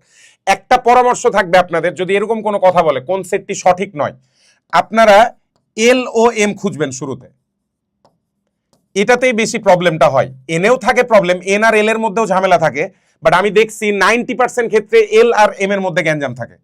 এল এর মান অনুযায়ী এম এর মান মেলে না। আসেন দেখি এখানে অ্যাপ্লাই করে, আমরা এই লজিকটা অ্যাপ্লাই করে দেখি মিলছে কিনা। প্রথমেই খেয়াল করি এই জায়গাটা, এল এর মান 0, এম এর মান 0, মিলছে। এল এর মান 1, এম এর মান 1, মিলছে। এল এর মান 1 হলে এম এর মান -1 0 +1, মিলছে। এল এর মান 2, এম এর মান -2, মিলছে। এল এর মান 2 হলে এম এর মান হবে -2 -1 0 +1 +2, মিলছে। এল এর মান 0, এম এর মান 1, এই যে এটা মেলে নাই, এটা হচ্ছে আনসার, এটা হচ্ছে আনসার। এল এর মান 0 হলে এম এর মানও 0 হইতে হবে, সো এম এর মান 0 হয় নাই, 1 দেওয়া আছে, তাহলে এটা হচ্ছে আনসার। সো আপনি প্রথমেই এল আর এম খুঁজবেন, ওখানে যদি কোনো গ্যাঞ্জাম না পান তখন বাকিগুলা খেয়াল করে দেখবেন, ঠিক আছে। এটা আমার আপনাদের প্রতি, মানে এটা আমার অবজারভেশন বলে যে আমি 90% ক্ষেত্রে দেখছি ঝামেলাটা এল আর এম এর মাঝে দেওয়া থাকে। সো ওই জায়গাটা আগে খুঁজে ফেললে আমাদের সময় বেঁচে যাবে, এন টেন সব চেক করতে এত সময় লাগবে না, ঠিক আছে। মানে অনেক সময় চলে যাবে, আপনি খালি এই দুইটা চেক করলে কম সময় লাগবে। সো আগে এটা খুঁজবেন, ভাগ্য ভালো থাকলে 90% ক্ষেত্রে আপনি মিলে যাবে, আপনার এখানে আনসার পেয়ে যাবেন। সো যাই পরের স্লাইডে যাই। আর চমৎকার বুয়েট 01 ব্যাচের একটা প্রশ্ন, আই গেস আপনাদের জন্মের আগের এটা একটা প্রশ্ন, তাই না? কিন্তু প্রশ্নটা খুব মজার। n ইকুয়াল টু 4 আর m ইকুয়াল টু -2 এর জন্য প্রাপ্ত মোট অরবিটাল হিসেব করো। m ইকুয়াল টু -2, এই কথাটার মানে l এর মান মিনিমাম 2 হওয়া লাগবে। m ইকুয়াল টু -2 পাইতে l এর মান 2 ও 3 হওয়া লাগবে। l এর মান 1 হলে আপনি m এর মান -2 পাবেন না। তাহলে ভালো কথা, এখন খেয়াল করে দেখি যে যে যে যে n equal to 4 A l equal to 2। আচ্ছা, l ইকুয়াল টু যখন 2 হবে, l ইকুয়াল টু 2 হলে আমরা এখান থেকে কি পাবো? -2 -1 0 +1 +2, ঠিক আছে। সেম ওয়েতে l এর মান যখন 3 হবে, কি কি অরবিটাল পাবো? -3 -2 -1 0 +1 +2 +3। তাহলে এই যে অরবিটালগুলো পাচ্ছি, এগুলো কিন্তু প্রত্যেকটা এক একটা অরবিটালকে নির্দেশ করে। এখানে 5টা অরবিটাল আছে, এখানে 7টা অরবিটাল আছে। এদের মধ্যে কোনটাকে আমরা চুজ করব? আমাদের চুজ করতে হবে m ইকুয়াল টু -2। এই যেগুলো সবই m এর মান, এগুলো m এর মান। তাহলে m ইকুয়াল টু -2 এখানে একটা আছে, এখানে একটা আছে, ঠিক আছে। তাহলে n equal to 4, n equal to 4 ও m ইকুয়াল টু -2 বিশিষ্ট দুটি অরবিটাল সম্ভব, দুটি অরবিটাল সম্ভব। একটা আছে হচ্ছে কোথায়? একটা আছে ডি উপস্তরে এবং আরেকটা আছে কোন উপস্তরে? আরেকটা আছে এফ উপস্তরে। তাহলে একটা অরবিটাল ডি উপস্তরে, আরেকটা অরবিটাল হচ্ছে এফ উপস্তরে। এফ এর নামটা বলতে না পারলেও ডি এর নামটা বলতে পারবেন। এই যে ডি উপস্তরের যে ডি অরবিটালটা, সেটা হচ্ছে ডি এক্স ওয়াই। এফ এরটা জটিল বলে আমাদের শেখার দরকার নাই, বইয়ের সিলেবাসে নাই, এফ এর নামটা জানার দরকার নাই, কিন্তু ডি এর জন্য যে নামটা সেটা আমরা পেয়ে যাচ্ছি, -2 মানে d x y. I hope আমরা এটা বুঝতে পারছি। n equal to 4, m equal to -2 এর জন্য প্রাপ্ত মোট অরবিটাল হচ্ছে তাহলে দুইটা, মোট দুইটা, ঠিক আছে। ডান, এই কোশ্চেনটা ডান। দেখি আর এখানে কোনো কোশ্চেন আছে কিনা। অক্সিজেনের 8টি ইলেকট্রন আছে, নিচের কোন তথ্য বা তথ্যসমূহ অক্সিজেনের ইলেকট্রন শক্তি স্তরের জন্য সত্য? 1s2 শক্তি স্তরে প্রথম ইলেকট্রনের জন্য 4টি কোয়ান্টাম সংখ্যার মান 1 0 0 প্লাস আপ, 1 0 0 মাইনাস আপ, ঠিক আছে, এটা সত্য, এটাই সত্য, এটাই সত্য। কিরকম? 1s অরবিটাল, খেয়াল করে দেখেন 1s অরবিটালে যে ইলেকট্রন আছে, এটার n এর মান কত? n এর মান হচ্ছে 1, n এর মান 1 হলে l এর মান হয়ে যাবে 0, s উপশক্তি স্তর মানে l এর মান 0, m এর মানও হবে 0, s মানে spin quantum number either plus up বা মাইনাস আপ। সেরে দেওয়া আছে, একটাতে প্লাস আপ দাও, একটাতে মাইনাস আপ দাও, তাহলে এটাই আনসার। ডান। তথ্য বা তথ্য সমূহ বলছে, দেখি তাহলে আরো সত্য থাকতে পারে। অক্সিজেনের প্রোটন সংখ্যা 8 নির্দিষ্ট হলেও নিউট্রনের সংখ্যা নির্দিষ্ট নয়। That's true, that's true, that's true. Oxygen যেমন 8 16 আছে, আপনি অক্সিজেনের যেমন এই আইসোটপটা চেনেন, অক্সিজেনের কিন্তু 8 17 আছে, ইনফ্যাক্ট অক্সিজেন 8 19 আছে। তার মানে প্রোটন সংখ্যা 8 থাকছে, কিন্তু আইসোটপের কারণে নিউট্রন সংখ্যা এবং ভর সংখ্যা চেঞ্জ হচ্ছে, তাহলে 2 নাম্বারটাও সত্য। চতুর্থ কোয়ান্টাম সংখ্যা এস চৌম্বক ক্ষেত্রে ইলেকট্রনের চৌম্বক ভ্রামক নির্দেশ করে। নো, এটা রং। চতুর্থ কোয়ান্টাম সংখ্যা এস ইলেকট্রনের ঘূর্ণনের দিক নির্দেশ করে, ইলেকট্রনটা ক্লকওয়াইজ নাকি অ্যান্টি ক্লকওয়াইজ। তাহলে 1 আর 2, বি হচ্ছে আমাদের আনসার, বি হচ্ছে আনসার। এই তথ্য দুটো সত্য। ডান, তাহলে এই স্লাইডও ডান। চলেন পরের স্লাইডে যাই। আচ্ছা, গাণিতিক সমস্যা। প্রধান কোয়ান্টাম সংখ্যা n ইকুয়াল টু 3 হলে অন্যান্য কোয়ান্টাম সংখ্যাগুলো কি কি? বুয়েট 14-15 বলছিলাম, যেটা বোর্ডের প্রশ্ন চলে এসছে, তো এটা আমরা করে আসছি। n এর মান 3 হলে সহকারী কোয়ান্টাম সংখ্যা l 0 থেকে n-1 পর্যন্ত, তার মানে 0 1 আর 2। 0 তার মানে উপস্তর আছে 3টা, ভালো কথা। উপস্তর যদি 3টা হয়, উপস্তরের সংখ্যা, ও আচ্ছা উপস্তরের নাম, এটা সংখ্যা না, এটা উপস্তরের নাম, এটা উপস্তরের নাম। 0-র জন্য পাবো 3s, তারপরে 3p, তারপরে 3d, তার মানে উপস্তরের সংখ্যা দাঁড়াচ্ছে হচ্ছে 3টি, ভালো কথা। চুম্বক কোয়ান্টাম সংখ্যা m এর মান 3s এর জন্য পাবো 0, 3pর জন্য পাবো হচ্ছে -1 0 আর +1, 3dর জন্য পাবো -2 -1 0 +1 আর +2, ভালো কথা। তাহলে অরবিটাল সংখ্যা প্রথমটার জন্য আমরা পেয়ে যাব, প্রথমটার জন্য কোনটা পাবো? প্রথমটার জন্য অরবিটাল পাবো একটা, দ্বিতীয়টার জন্য অরবিটাল পাবো 3টা, তৃতীয়টার জন্য অরবিটাল পাবো 5টা। তাহলে একটা অরবিটাল মানে 2টা ইলেকট্রন, 3টা অরবিটাল মানে 6টা ইলেকট্রন, 5টা ইলেকট্রন অরবিটাল মানে 10টা ইলেকট্রন। সো টোটাল ইলেকট্রন সংখ্যা 18টি, 18টি। ডান। খুব অল্প সময় আমরা পেরে যাচ্ছি, পরীক্ষায় খুব অল্প সময় পারলাম। আমি অবশ্য পারছি কারণ আমার আগে থেকে সেট করে দেওয়া আছে, তাই আপনাদের খুব দ্রুত ইটা বানানো লাগবে, লিস্টটা বানানো লাগবে এবং আনসারটা খুব দ্রুত করতে হবে। এরকম প্রশ্ন, সোজা প্রশ্ন খুব দ্রুত যেন এগুলো পারেন, তাহলে কঠিন প্রশ্নের জন্য সময় বেশি থাকবে আপনার। তো এখন পর্যন্ত আমরা সোজা প্রশ্নই দেখছি, আমি একদম লাস্টে গিয়ে ক্লাসের লাস্টে গিয়ে অ্যাডভান্স প্রশ্ন দেখবো। যারা এগুলো খুব সহজে পারেন অ্যাডভান্স প্রশ্নে চলে যেতে পারেন, আমার প্রবলেম নাই, ঠিক আছে? এগুলো আগায় অ্যাডভান্স প্রশ্নে চলে যেতে পারেন, প্যারা নাই। পরের প্রশ্নে যাই চলেন। আচ্ছা, ইলেকট্রন বিন্যাসের নীতি। সো ইলেকট্রন বিন্যাসের নীতি এটুকু পড়লে আজকে আমাদের লেকচারটা শেষ হয়ে যাবে, মানে এটুকু পড়বো, তারপর কিছু ওই অ্যাডভান্স প্রশ্ন সলভ করবো, ইনশাল্লাহ শেষ হয়ে যাবে আমাদের প্রবলেমস। নাও, ইলেকট্রন বিন্যাসের নিয়ম নীতি। প্রথমটা আউটবাউন্ড নীতি, 1000 বার পড়ছেন। প্রথমে নিম্ন স্তর, পরে উচ্চ, প্রথমে নিম্ন শক্তির অরবিটাল, প্রথমে নিম্ন শক্তির অরবিটাল, পরে উচ্চ শক্তি। বাট তার চেয়েও বড় একটা ইনফরমেশন আমি এখানে আপনাদেরকে জানাতে চাই, যেটা অনেকে উল্লেখ করে না। সেটা হচ্ছে এই আউটবাউন্ড নীতিটা প্রযোজ্য কাদের জন্য? আউটবাউন্ড নীতিটা প্রযোজ্য হচ্ছে ভিন্ন শক্তি বিশিষ্ট ইলেকট্রনের জন্য, ভিন্ন শক্তি বিশিষ্ট অরবিটালের জন্য। সরি, এটা লিখে দিচ্ছি পাশে, এখানে পাশে লেখা থাকবে আলাদা। আরে এটার কালারটা এমন কেন? ওয়েট, একটু কালার সিলেক্ট করি, একটা জমকালো কালার দেখে আসেন।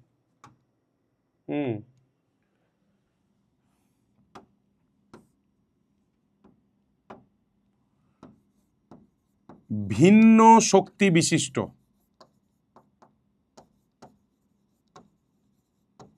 অরবিটালের জন্য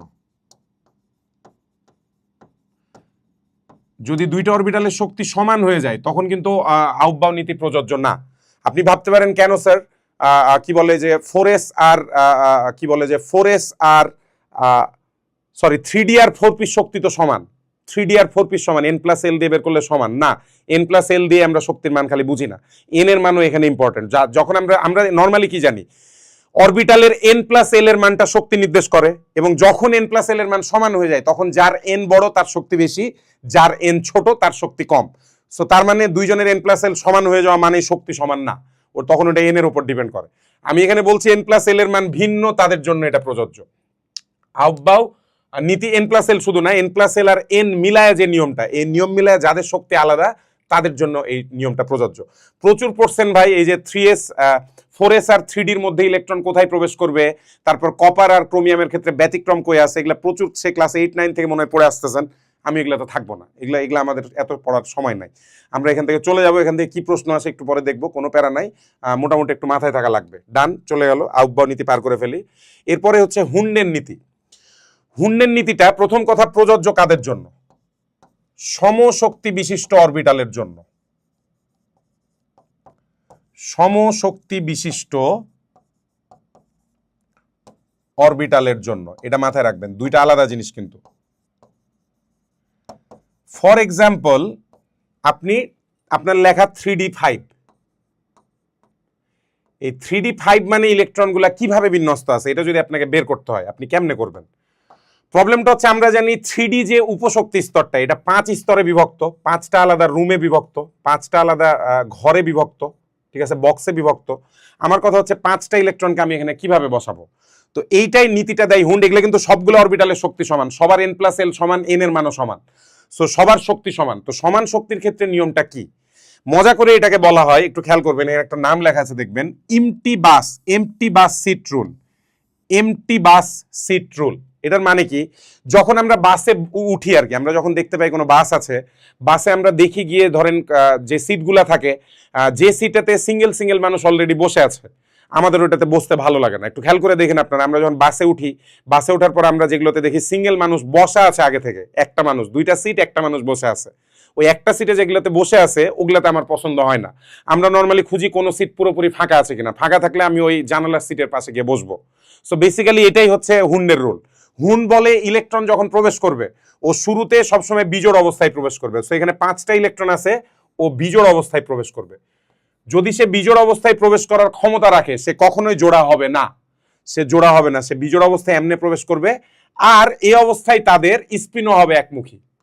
তাহলে এটা বলছে কি, একই শক্তি সম্পন্ন বিভিন্ন অরবিটাল ইলেকট্রনগুলো এমনভাবে অবস্থান করে যেন তারা সর্বাধিক পরিমাণে অযুগ্ম অবস্থায় থাকে, মানে সর্বাধিক পরিমাণে বিজোড় অবস্থায় যাতে তারা থাকে, এই অবস্থাটা তারা মেনটেন করে। ঠিক আছে, এটাই হচ্ছে হুন্ডের নীতি, এবং এটা প্রযোজ্য কাদের জন্য? সমশক্তি বিশিষ্ট অরবিটালের জন্য। এটা মনে রাখবো আমরা। ডান, এমটি বাস রুল শিখে ফেলছি, হুন্ডের নীতি শেষ। চলেন আর একটা নীতি আছে এখানে, পাউলির বর্জন নীতি। সেটা হচ্ছে একটি পরমাণুতে যে কোনো দুটি ইলেকট্রনের 4টি কোয়ান্টাম সংখ্যার মান কখনো একই হতে পারে না। এ নীতি অনুসারে একটি অরবিটালে সর্বাধিক 2টি ইলেকট্রন থাকতে পারে যাদের ঘূর্ণন বিপরীতমুখী। মনে রাখবে এই পাউলির বর্জন নীতি মনে রাখার একটা ওয়ে হচ্ছে এটাকে 124 নামে ডাকা। 124 নামে ডাকা কি বোঝানো হয় 124 দিয়ে? একটি পরমাণুর 2টি ইলেকট্রনের 4টি কোয়ান্টাম সংখ্যার মান কখনোই সমান হতে পারে না, ম্যাক্সিমাম 3টা মান সমান হবে, চতুর্থ মানটা অবশ্যই আলাদা হতে বাধ্য। এবং এই নিয়ম থেকে প্রমাণ করা যায় যে একটি অরবিটালে সর্বাধিক কয়টি ইলেকট্রন থাকতে পারে? 2টি ইলেকট্রন। নাও আমার নিজের মনে হয় এই জিনিসটা প্রমাণ আসতে পারে, কখনো কখনো বুয়েটের রিটেনে এটা আসার মতো একটা প্রশ্ন যে পাউলির বর্জন নীতি থেকে প্রমাণ করো যে একটি অরবিটালে 2টির বেশি ইলেকট্রন থাকতে পারে না। So I will just do that. আমি অ্যাকচুয়ালি এটাই করব। সো টপিকটা আমরা লিখতে পারি যে প্রমাণ করো যে একটি অরবিটালে 2টির বেশি ইলেকট্রন থাকতে পারে না। 2টির বেশি ইলেকট্রন থাকতে পারে না। ভালো কথা। তাহলে এই জিনিসটা আমরা আসেন প্রমাণ করার ট্রাই করি। শুরুতে আমরা এভাবে ধরে নেই, জিনিসটা ধরি এভাবে, এটা একটু উল্টা জিনিস ধরে এই কাজটা করা লাগবে। আগে ধরবেন এটা, ধরি 1s অরবিটালে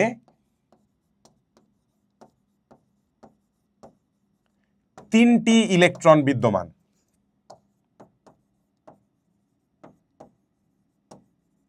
3টি ইলেকট্রন বিদ্যমান, ঠিক আছে? এটা ধরে নেবেন, আগে আগে আগে অবাস্তব জিনিসটা ধরে নেবেন, ঠিক আছে? ভালো কথা।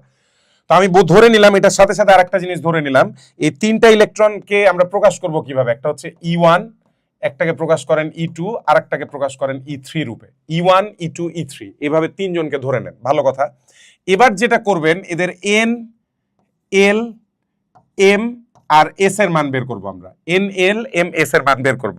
ফর এক্সাম্পল প্রথম ইলেকট্রনটার E1, N এর মান খেয়াল করে দেখেন, এটা 1s অরবিটালে আছে, সবগুলাই 1s অরবিটালে আছে। E1, E2, E3 তিনজনকে আপনি নেন, কোনো প্যারা নাই। তিনজনের ক্ষেত্রে N এর মান কত? 1। যেহেতু সবাই 1s অরবিটালে আছে, তাহলে তিনজনের ক্ষেত্রে N এর মান হচ্ছে 1। যেহেতু S অরবিটাল, S এর জন্য L এর মান 0, তাহলে তিনজনের ক্ষেত্রে L এর মান হয়ে যাচ্ছে কত? 0। ভালো কথা, এটাও বসালাম। এবার M এর মান, এবার হচ্ছে M এর মান। আমরা জানি L এর মান 0 হওয়ার মানে M এর মানও কি? 0, 0, 0, তিনটাই 0 হয়ে গেল। ভালো কথা। এবার আমি যখন স্পিন বসাবো, লেটস সে প্রথম ইলেকট্রনটার স্পিন আমরা ধরে নিলাম +1/2, পরের ইলেকট্রনটার স্পিন ধরে নিলাম -1/2। প্রবলেমটা হচ্ছে তৃতীয় ইলেকট্রনের স্পিন আপনি কি দিবেন? ইন রিয়েলিটি 3 নাম্বার ইলেকট্রনের তো স্পিন অন্য কোনো কিছু না, আইদার +1/2 হইতে হবে বা -1/2। তাহলে এই যে এই জায়গায় এখানে আমরা এরপর লিখব যে E3 এর S +1/2 ধরলে তা E1 এর সাথে এবং -1/2 ধরলে তা E2 এর সাথে পুরোপুরি মিলে যায়।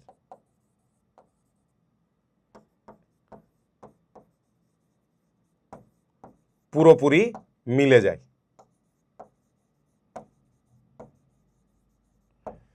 সো ঘটনাটা হচ্ছে এরকম যে আপনি যদি E1 এর সাথে E2 আর E3 কম্পেয়ার করেন, সরি E3 এর সাথে E1 আর E2 কম্পেয়ার করেন, আপনি যদি E3 এর কি বলে যে ঘূর্ণনটা +1/2 ধরে নেন, তাহলে এটা পুরোপুরি E1 এর সাথে সবগুলা মিলে যাবে।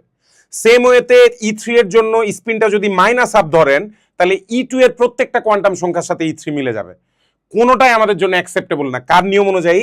আমরা লিখে দেব যা পাউলির বর্জন নীতি অনুযায়ী সম্ভব নয়। সকল কোয়ান্টাম সংখ্যা মিলতে পারে না, এটাই পাউলির বর্জন নীতি আমাদেরকে বলেছে, যা পাউলির বর্জন নীতি অনুযায়ী সম্ভব নয়।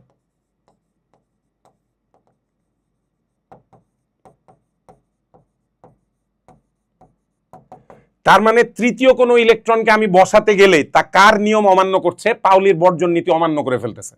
সো আমরা যদি পাউলির বর্জন নীতি মেনে চলতে চাই, তাহলে সুতরাং 2টির বেশি ইলেকট্রন সম্ভব নয়। কোথায়? অরবিটালে, একটা অরবিটালে। সিম্পলি আমি লিখে দিলাম 2টির বেশি ইলেকট্রন সম্ভব নয়। এটাই হচ্ছে আমাদের ব্যাখ্যা, ঠিক আছে? That's it. 2টির বেশি ইলেকট্রন সম্ভব নয়। সো হয়ে গেল, আমরা আশা করি বুঝতে পেরেছি যে পাউলির বর্জন নীতি অনুযায়ী তাহলে তৃতীয় ইলেকট্রন পসিবল। ইনফ্যাক্ট মজাটা কোথায়, মজাটা হচ্ছে এই যে আমরা বাকি একটাকে বললাম আউটবাউ নীতি, একটাকে বললাম হুন্ডের নীতি, তাহলে এটা পাউলির নীতি কেন খালি বলা হলো না, কেন পাউলির বর্জন নীতি বলা হচ্ছে? বর্জন বলাটার কারণ 3 নাম্বার ইলেকট্রন, 3 নাম্বার ইলেকট্রন থাকা পসিবল না, থাকা পসিবল না দেখে তার মানে তৃতীয় কোনো ইলেকট্রন ঢুকতে গেলে ওরে আমরা দূর করে তাড়াই দিব, ওরে বর্জন করব, ওরে বয়কট করব, সেই কারণে নামটা আসছে পাউলির বর্জন নীতি, আর ইংলিশে পাউলিস এক্সক্লুশন প্রিন্সিপাল, পাউলিস এক্সক্লুশন প্রিন্সিপাল। ঠিক আছে, খেয়াল রেখে এস এর মান জয়টা হয় ইলেকট্রন সংখ্যা তত। খেয়াল করে দেখেন ঘূর্ণন 2 টাইপের, একটা প্লাস আপ একটা মাইনাস আপ, তার মানে ইলেকট্রন থাকতে পারবে 2টা অরবিটালে। যদি কাল্পনিকভাবে 10 টাইপের ঘূর্ণন সম্ভব হতো, প্লাস আপ মাইনাস আপ থেকে শুরু করে +1 -1 +2 -2 +3 -3 +4 -4, এভাবে যদি 10 টাইপের ঘূর্ণন সম্ভব হতো কাল্পনিকভাবে, তার মানে একটা অরবিটালে 10টা ইলেকট্রন থাকতে পারত। প্যারাটা এখানেই যে অরবিটালে ইলেকট্রন ততগুলা থাকতে পারে যতগুলা ঘূর্ণন সম্ভব। 2 টাইপের ঘূর্ণন সম্ভব, তাহলে ম্যাক্সিমাম 2টা ইলেকট্রন থাকতে পারে একটা অরবিটালে, অরবিটাল প্রতি। ঠিক আছে, এটা মাথায় রেখে আমরা সামনের কোশ্চেনে আগায় যাই। ডান। এবার সিম্পলি আমাদের এখন সলভ করা লাগবে, বেশ কিছু প্রশ্ন আনা হয়েছে, এখন সলভ করব আমরা। নিচে দেওয়া কোন ইলেকট্রন বিন্যাসটি সঠিক নয়, তো দেখি কোন ইলেকট্রন বিন্যাসটা সঠিক নয়। AR 1s2 2s2 2p6 3s2 3p6 এটা তো সঠিকই দেখা যাচ্ছে। পটাশিয়াম AR 4s1 ঠিক আছে, আর্গনের পর 4s1 ঠিক আছে। আয়রন আর্গন 4p6 এই যে এটা ঠিক না, ঠিক হচ্ছে আর্গন মানে 18, তারপর হচ্ছে 4s2 26 হইতে আরো লাগবে হচ্ছে 6টা, 4s2 3d6 এরকম হচ্ছে ইলেকট্রন বিন্যাস। সেম ওয়েতে এই যে এটাও ঠিক না, এটাও আনসার, সরি এটা তো রাইট দিব, আমি ক্রস কেন দিচ্ছি, এই দুটাই রাইট, মানে এই দুইটা রং এ কারণে রাইট আর কি। কপারের ইলেকট্রন বিন্যাস হচ্ছে 3d10 4s1, এখানে 3d10 4s2 লেখা, তাহলে দুইটা আনসার এটা ঠিক আছে। সো ডান, পরের কোশ্চেনে চলে যায় আসেন। ক্লোরিনের 14তম ইলেকট্রনটির ক্ষেত্রে 4টি কোয়ান্টাম সংখ্যার সঠিক সেট কোনটি? ফার্স্ট অফ অল 14তম ইলেকট্রন আগে আমাদের খুঁজে বের করতে হবে, আসেন আমরা খুঁজে বের করি। প্রথম কথা হচ্ছে ক্লোরিনের যখন আমরা ইলেকট্রন বিন্যাস করি, ক্লোরিন 17 আমরা জানি ক্লোরিন 17, ইলেকট্রন বিন্যাসটা হচ্ছে 1s2 2s2 2p6 3s2 3p5। খেয়াল করবেন এতদূর পর্যন্ত 10টা ইলেকট্রন বা এতদূর পর্যন্ত 12টা electron, 1s2 2s2 2p6 3s2 পর্যন্ত 12টা ইলেকট্রন, তার মানে 14 নাম্বার ইলেকট্রন আছে 3p5 এ। ঠিক আছে, তাহলে 3p5 কে আমরা যদি বক্স পদ্ধতিতে সাজাই, হুন্ডের নিয়ম অনুযায়ী সাজানো লাগবে, নাহলে পারা যাবে না। 3p কে ধরেন আমি 3টা রুমে বিভক্ত করব, একটা রুম নিলাম, আরেকটা রুম নিলাম, বসালাম। এই যে 3টা রুমে যে বিভক্ত করছি কেন, কারণ এম এর মান প্রথম রুমটার জন্য -1, পরের রুমটার জন্য 0, লাস্টের রুমটার জন্য হচ্ছে +1। নাও 12টা ইলেকট্রন চলে গেছে, কিন্তু 13 নাম্বার ইলেকট্রন আসবে এখানে, 14 15 16 17, তাহলে আমরা আইডেন্টিফাই করতে পারতেছি এই যে এই ইলেকট্রনটা, এটা হচ্ছে আমাদের 14th ইলেকট্রন, 14th ইলেকট্রন। আমার এটার হচ্ছে কোয়ান্টাম সংখ্যা সেট বের করতে বলেছে, তাহলে এটা আছে কততে খেয়াল করি, 3p তে আছে, 3p এটা হচ্ছে 3px, মাঝের রুমটা হচ্ছে 3py, লাস্টের রুমটা হচ্ছে 3pz, তার মানে 3py এ আছে 3py, তাহলে n এর মান হয়ে যাচ্ছে 3, l এর মান, p বলার অর্থই l এর মান হচ্ছে 1, এবার y বলা আছে, খেয়াল করেন m এর মান মাঝেরটা ব্যবহার করব 0, m এর মান হচ্ছে 0। নরমালি প্রথম যে ইলেকট্রনটা, প্রথম ইলেকট্রনটাকে নরমালি আমরা প্লাস আপ ধরি, পরের ইলেকট্রনটাকে মাইনাস আপ ধরি, চাইলে মাইনাস আপও ধরা যাবে, বাট এটা 310 প্লাস আপ, 310 প্লাস আপ, এই যে এটা হচ্ছে আনসার, এটা হচ্ছে আমাদের আনসার, এটা ডি আনসার। ডি যে কোথায় উড়ে গেছে আল্লাহ বাবু জানে, ডি হচ্ছে আনসার, আশা করি বুঝতে পারছি। সো এই যে কততম ইলেকট্রন, এটা ইম্পর্টেন্ট, কততম ইলেকট্রন টাইপের কোয়েশ্চেন থাকলে আপনাকে হুন্ডের নীতি ফলো করে বের করতে হবে খুব দ্রুত, হুন্ডের নীতি ফলো করে বের করে ফেলবেন কোথায় আছে ইলেকট্রনটা। যদি আমাকে 17তম ইলেকট্রন বলতো, তাহলে এই যে এটা হইতো, এই যে এটা, তখন এই প্লাস আপের জায়গায় আমরা চিন্তা করতাম মাইনাস আপ, প্লাস আপের জায়গায় চিন্তা করতাম মাইনাস আপ, তাহলে হতো। ঠিক আছে, সো পরের কোশ্চেনে চলে যায় আসেন। পরের কোশ্চেন কি আছে, নিচের কোন ধাতব মৌল তার 4s1 ইলেকট্রন ব্যবহার করে যৌগ গঠন করে? Sodium 3s1, magnesium 3s2, calcium 4s2, potassium 3s1, sorry 4s1, পটাশিয়ামের ভেতরে ইলেকট্রন বিন্যাস করলে আমরা 4s1 ইলেকট্রন পাবো। So potassium is the answer. পরের কোশ্চেনে চলে যাই। 4টি ইলেকট্রনের কোয়ান্টাম সংখ্যা নিচে দেওয়া হলো, শক্তি বৃদ্ধি পাওয়ার সঠিক ক্রম। এই যে অ্যাডভান্স প্রবলেম চলে আসছে ভাইরা, আসেন অ্যাডভান্স প্রবলেম সলভ করি। এখানে কোয়ান্টাম সংখ্যা দেওয়া আছে, শক্তি বৃদ্ধির ক্রম জিজ্ঞেস করছে, n+l হিসাব করে দেখি, আসেন এই যে n প্লাস এল মানে হচ্ছে শক্তি, তাহলে এখানে n প্লাস এল এর মান হচ্ছে 6, 4 আর 2 আসতেছে কত 6, অন্য কালারে লিখি বুঝতে সুবিধা হবে, অন্য কালার, এটা হচ্ছে 6, ভালো কথা। 3 আর 2 এখানে হচ্ছে 5, 4 আর 2 6, ঘটনা হচ্ছে দুইজনেরই 4 আর 2 6, তার মানে দুইজনের n দুইজনের সমান, তাহলে দুইজনের সমান। আচ্ছা দুইজনের যদি সমান হয় তো এটা দুইজনের সমান হবে কেমনে, হয় কিছুটা ভুল করছে, যাই হোক। 4 নাম্বার অপশনে দেখি 3 আর 1 4, তাহলে সবচেয়ে কম হচ্ছে আইভি, সবচেয়ে কম হচ্ছে আইভি, তারপরে এই যে এটাতে 4, তারপরে 5, তারপরে কম হচ্ছে 2 মানে greater than 2, 4 greater than 2, less than 2, আর 1 আর 3 একই রকম, 1 আর 3 এর ভ্যালু একই, তাহলে 1 আর 3 এই যে এখানে যেটা যেটা অপশনে আছে আর কি। অপশনে 4 2 কোথায় আছে, এই যে একটাই অপশন আছে, এই যে 4 2, এই যে এখানে একটা অপশন আছে, এই যেটা হয়ে গেছে মিলে গেছে। এই যে এটা যে দেওয়া আছে এটা ভুল দেওয়া আছে, এটা সমান হবে, এটা সমান হবে, দুইটার শক্তি সমান, এখানে কোনো শক্তির পার্থক্য নাই। সো এটা হচ্ছে আনসার। আশা করি বুঝতে পারছি n প্লাস এল এর মান থেকে, এটা দেখে ভয় পাওয়ার কিছু নাই, n প্লাস এল এর মান মানে শক্তির মান, আমরা জানি অরবিটালের ক্ষেত্রে n প্লাস এল মানে শক্তি, ডান, ঠিক আছে। চলেন যাই দেখি তো এখানে আমাদের আর কয়টা স্লাইড বাকি আছে, খুব বেশি বাকি থাকার কথা না, 1 2 3 4 5 6 7, 7টা মতো কোয়েশ্চেন বাকি আছে, খুব বেশি সময় লাগবে না, 15-20 মিনিটের মধ্যে হয়ে যাবে ইনশাল্লাহ।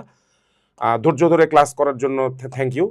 তৃতীয় কক্ষপথে একটি বোর ইলেকট্রনের পূর্ণ আবর্তনের জন্য সৃষ্ট তরঙ্গ সংখ্যা কত, এটা আছে ডি ব্রগলি সমীকরণের ভেতরে। আমরা আজকে ডি ব্রগলি সমীকরণ পড়ি নাই, আমরা নেক্সট ক্লাসে এটার পরের যে লেকচারটা সেই লেকচারে আমরা ডি ব্রগলি সমীকরণ পড়াবো এবং ওইখানে আমি আপনাদেরকে এটা বোঝাবো, এটা না বুঝায় আমি করাতে চাই না, এটা বুঝায় করাতে চাই। সো ডি ব্রগলি সমীকরণ সলভ করার সময় এটার আনসার আমরা পেয়ে যাবো ইনশাল্লাহ, ঠিক আছে, ডান। চলেন পরের স্লাইডে যাই। রুবিডিয়ামের যোজ্যতা ইলেকট্রনের কোয়ান্টাম সংখ্যার সেট, রুবিডিয়াম কোন গ্রুপে আছে এটা চিন্তা করি, আসেন। রুবিডিয়াম গ্রুপ 1 এর মৌল, একদম শুরুতে হাইড্রোজেন, তারপর লিথিয়াম, তারপর হচ্ছে সোডিয়াম, তারপর পটাশিয়াম, তারপর হচ্ছে রুবিডিয়াম। এটার মানে রুবিডিয়াম হচ্ছে কোন পর্যায়ের মৌল, রুবিডিয়াম হচ্ছে পিরিয়ড 5 এর মৌল, 5 নাম্বার পর্যায়ের মৌল। তার মানে রুবিডিয়ামের ইলেকট্রন বিন্যাস হচ্ছে 5s1। এই যে এটা কিভাবে বললাম, হাইড্রোজেন 1s1, লিথিয়াম 2s1, লাস্টের কক্ষপথের ইলেকট্রন বিন্যাস বলছি, সোডিয়াম হচ্ছে 3s1, পটাশিয়াম হচ্ছে 4s1, তাহলে রুবিডিয়াম মাস্ট হওয়া লাগবে কি 5s1। 5s1 যদি হয় তাহলে এটার ইলেকট্রনের কোয়ান্টাম সংখ্যা বের করি আমরা, আনসার আইদার সি অথবা ডি, ডি আনসার। এই সি তে দেখবেন 0 -1 লেখা আছে, এটা হচ্ছে এল এর মান, এটা হচ্ছে এম এর মান, হইতে পারে না, এল এর মান 0 হলে এম এর মান কখনোই -1 হতে পারে না।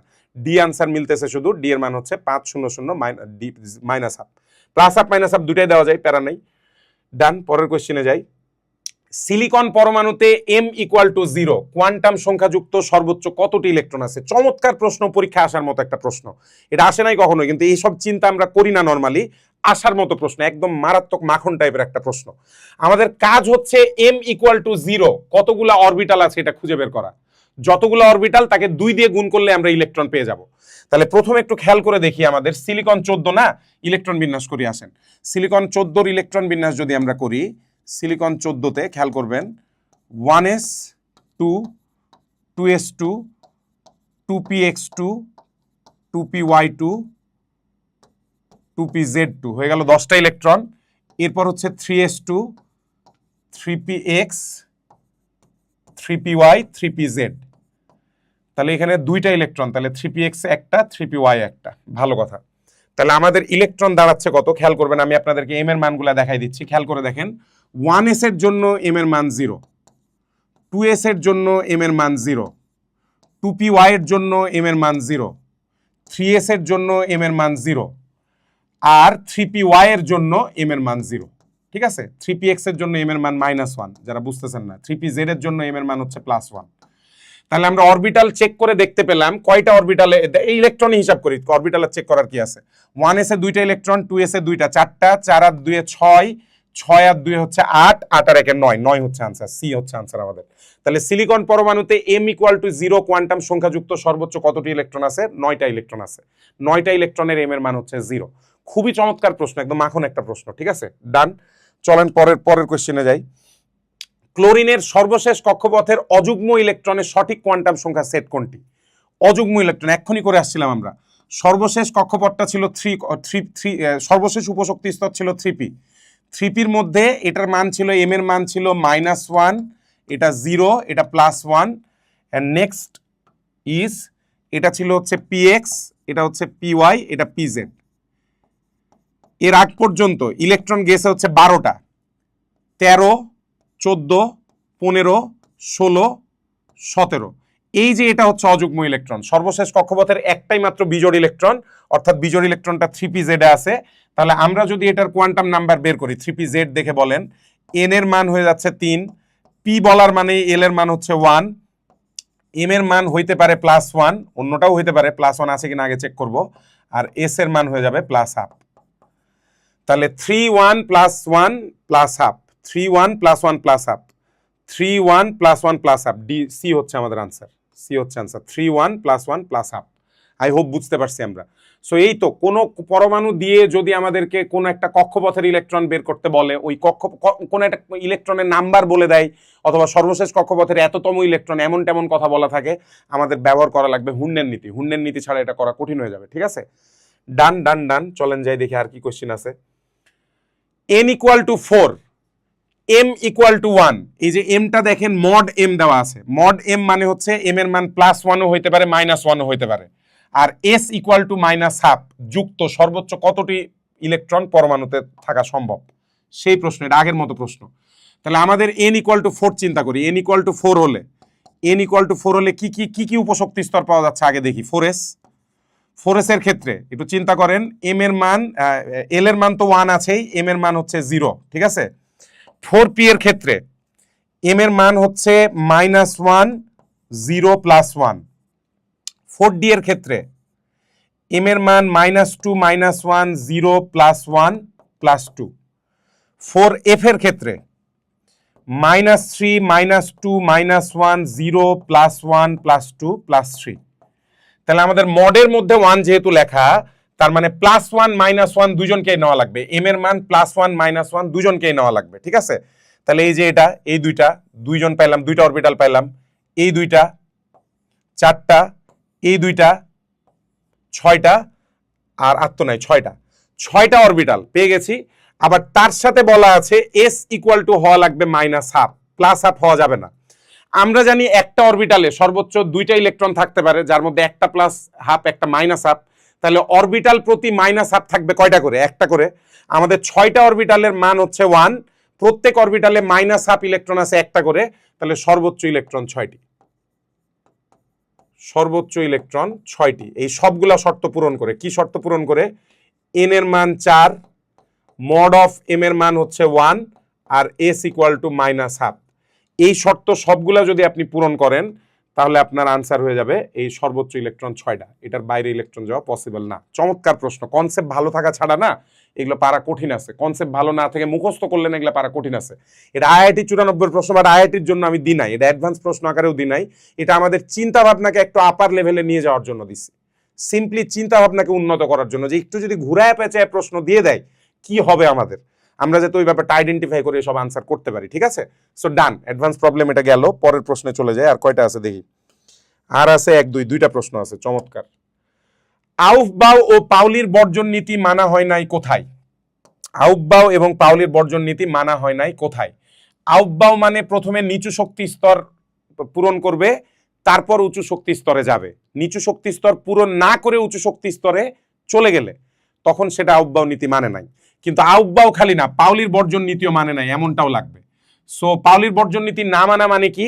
এই যে আমরা পেয়েছিলাম পাউলির বর্জন নীতি অনুযায়ী একটা অরবিটালে সর্বোচ্চ 2টা ইলেকট্রন থাকতে পারে, একটা অরবিটালে সর্বোচ্চ 2টা ইলেকট্রন থাকতে পারে। কোন অরবিটালে যদি 3টা ইলেকট্রন থাকে তাহলে বুঝতে হবে ওটা পাউলির বর্জন নীতি মানে নাই। তাহলে দুইটা, এক, নিচু শক্তির অরবিটাল পূর্ণ না করে উপরে চলে গেলে আউফবাউ নীতি মানবে না। 2, অরবিটালে 2টার বেশি ইলেকট্রন হয়ে গেলে পাউলির নীতি মানবে না। এই দুইটাই কোন অর্থ হয় না। ফর এক্সাম্পল এ অপশনটা যদি দেখেন, এ অপশনের 2s পূর্ণ না করে 2p তে গেছে, তার মানে আউফবাউ মানে নাই। কিন্তু একই সাথে দুইটা না, এটা আউফবাউ মানে নাই। আমি লিখে দিলাম নো আউফবাউ। 2 নাম্বার অপশনে যাই। 1s2, 2s2, 2p6, 3s3, দেখেন 3s অরবিটালে 3টে ইলেকট্রন দেখা যাচ্ছে, তার মানে নো পাউলি, পাউলির বর্জন নীতি মানে নাই। 3 নম্বরে 1s2, 2s1, 2p7, এই যে পাওয়া গেছে। খেয়াল করে দেখবেন 2s1 আর 2p7, 2s1 মানে হচ্ছে নো আউফবাউ,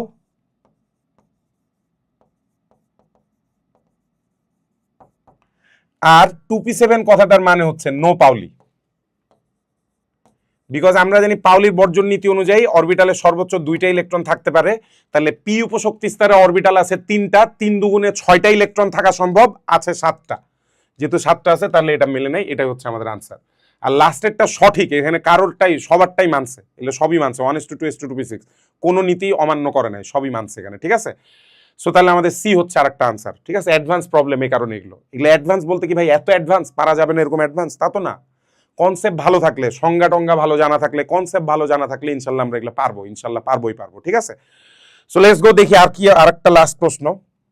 এটা আমি কাইন্ড অফ বানায় দিছি, অ্যাকচুয়ালি আমি বানাই নাই, এই টাইপের একটা প্রশ্ন আইআইটিতে একবার আসছিল, এটা আমি বানাইছি বলাটা ভুল হবে, বাট এক্স্যাক্টলি এটাই আসে নাই, একটু অন্যভাবে আসছিল, আমি একটু একটু সহজ করে দিছি আর কি। বলছে কাল্পনিকভাবে একটি অরবিটালে 3 ধরনের ঘূর্ণন বা স্পিন সম্ভব হলে সোডিয়াম পরমাণুর ইলেকট্রন বিন্যাস করো। তো একটু আগে আমি আপনাদেরকে ঘূর্ণন রিলেটেড একটা কথা বলেছিলাম, আমি বলেছিলাম ঘূর্ণন যতগুলা সম্ভব ততগুলা ইলেকট্রন অরবিটালে থাকতে পারে। তার মানে এখানে আমরা লিখবো এভাবে, একটি অরবিটালে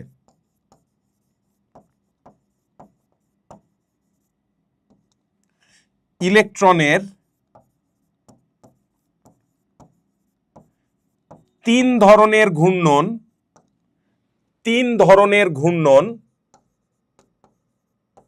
সম্ভব হলে, একটি অরবিটালে ইলেকট্রনের 3 ধরনের ঘূর্ণন সম্ভব হলে প্রতি অরবিটালে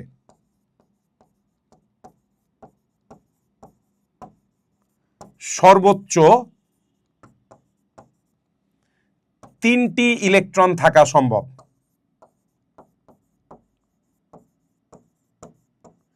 3টি ইলেকট্রন থাকা সম্ভব, ঠিক আছে।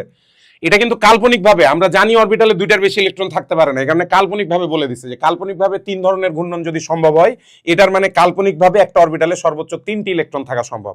তাহলে এটা মেনটেন করে আমরা যদি সোডিয়ামের ইলেকট্রন বিন্যাস করি, তাহলে বুঝবেন 1s অরবিটালে যে আমরা একদিন 2 বসাইতাম, এখন আমরা 2 বসাবো না, আউটবাউন্ড নিয়ম অনুযায়ী আগে 1sটা পুরো পূর্ণ করা লাগবে, হুইচ ইজ 3 ইলেকট্রন, তাহলে 1s এর পাশে দিয়ে দেবো 3, বুঝতে পারছি। 1s এর পরের অরবিটালটা হচ্ছে 2s অরবিটাল, তাহলে 2s এর উপরেও দিয়ে দেবো 3, হয়ে গেল 6টা ইলেকট্রন, আরো আছে হাতে 5টা ইলেকট্রন। এর পরের অরবিটালটা হচ্ছে 2p, 2p উপশক্তি স্তরে টোটাল 3টা যেহেতু সম্ভব, দেখি 3টা যেহেতু অরবিটাল সম্ভব, 3 3 9টা ইলেকট্রন থাকা সম্ভব। কি বলছে আশা করি বুঝছেন। 2p উপশক্তি স্তরে অরবিটাল আছে 3টা, 2px 2py 2pz, প্রত্যেকটা অরবিটালে 3টা করে ইলেকট্রন যদি থাকতে পারে, 3টা অরবিটাল মিলায় 9টা ইলেকট্রন থাকা সম্ভব, কিন্তু আমাদের হাতে আছে আর 5টা ইলেকট্রন, তার মানে 2p5, দ্যাটস ইট। সোডিয়ামের ইলেকট্রন বিন্যাস হয়ে যাচ্ছে 1s3 2s3 2p5। নাও পরীক্ষায় এটা আসবে, চান্স কম, আসার প্রায় চান্স নাই বললেই চলে। আইআইটি বলে আমি করাচ্ছি তা না, বাট এটা আসার চান্স নাই। স্টিল আমি কেন করাচ্ছি, আইডিয়াগুলা মাথার মধ্যে গাঁথানোর জন্য, যে ঘূর্ণন যতগুলা আমাদের ইলেকট্রন সর্বোচ্চ ততগুলা থাকতে পারে, এই আইডিয়াটা মাথায় রেখে। এখন আপনাকে যে পরমাণুর এইটা মাথায় বলে আপনাকে বললো 4 ধরনের যদি ঘূর্ণন সম্ভব হয়, কোথাও যদি 4 ধরনের ঘূর্ণন সম্ভব হয়, তার মানে ওই অরবিটালে 4টা ইলেকট্রন থাকা পসিবল, তখন 1s4 2s4 8টা 2p3, 1s4 2s4 2p3 হয়ে যাবে, ঠিক আছে। মানে কাল্পনিক একটা জগতে এরকম হওয়া পসিবল। আমি মোটামুটি ডিটেলসে এইভাবে প্রথম লেকচারটা আমরা শেষ করব এখানেই, আর নতুন করে কিছু পড়বো না প্রথম লেকচারে, ঠিক আছে। পরের লেকচারটা আমরা একদম বর্ণালী রিলেটেড যা কিছু আছে, অন্যান্য মডেল যেগুলো আছে সবগুলো ইনশাল্লাহ সব পড়ে ফেলবো। পরের লেকচারটার আগ পর্যন্ত সবাই ভালো থাকবেন, আগ পর্যন্ত না, ওভার দ্য পিরিয়ড, যতদিন চলবে আপনাদের জীবন, যতদিন চলুক, আল্লাহ আপনাদের সবাইকে সুস্থ রাখুক, ভালো রাখুক। সবাই ভালো থাকবেন, সুস্থ থাকবেন। আসসালামু আলাইকুম, আল্লাহ হাফেজ।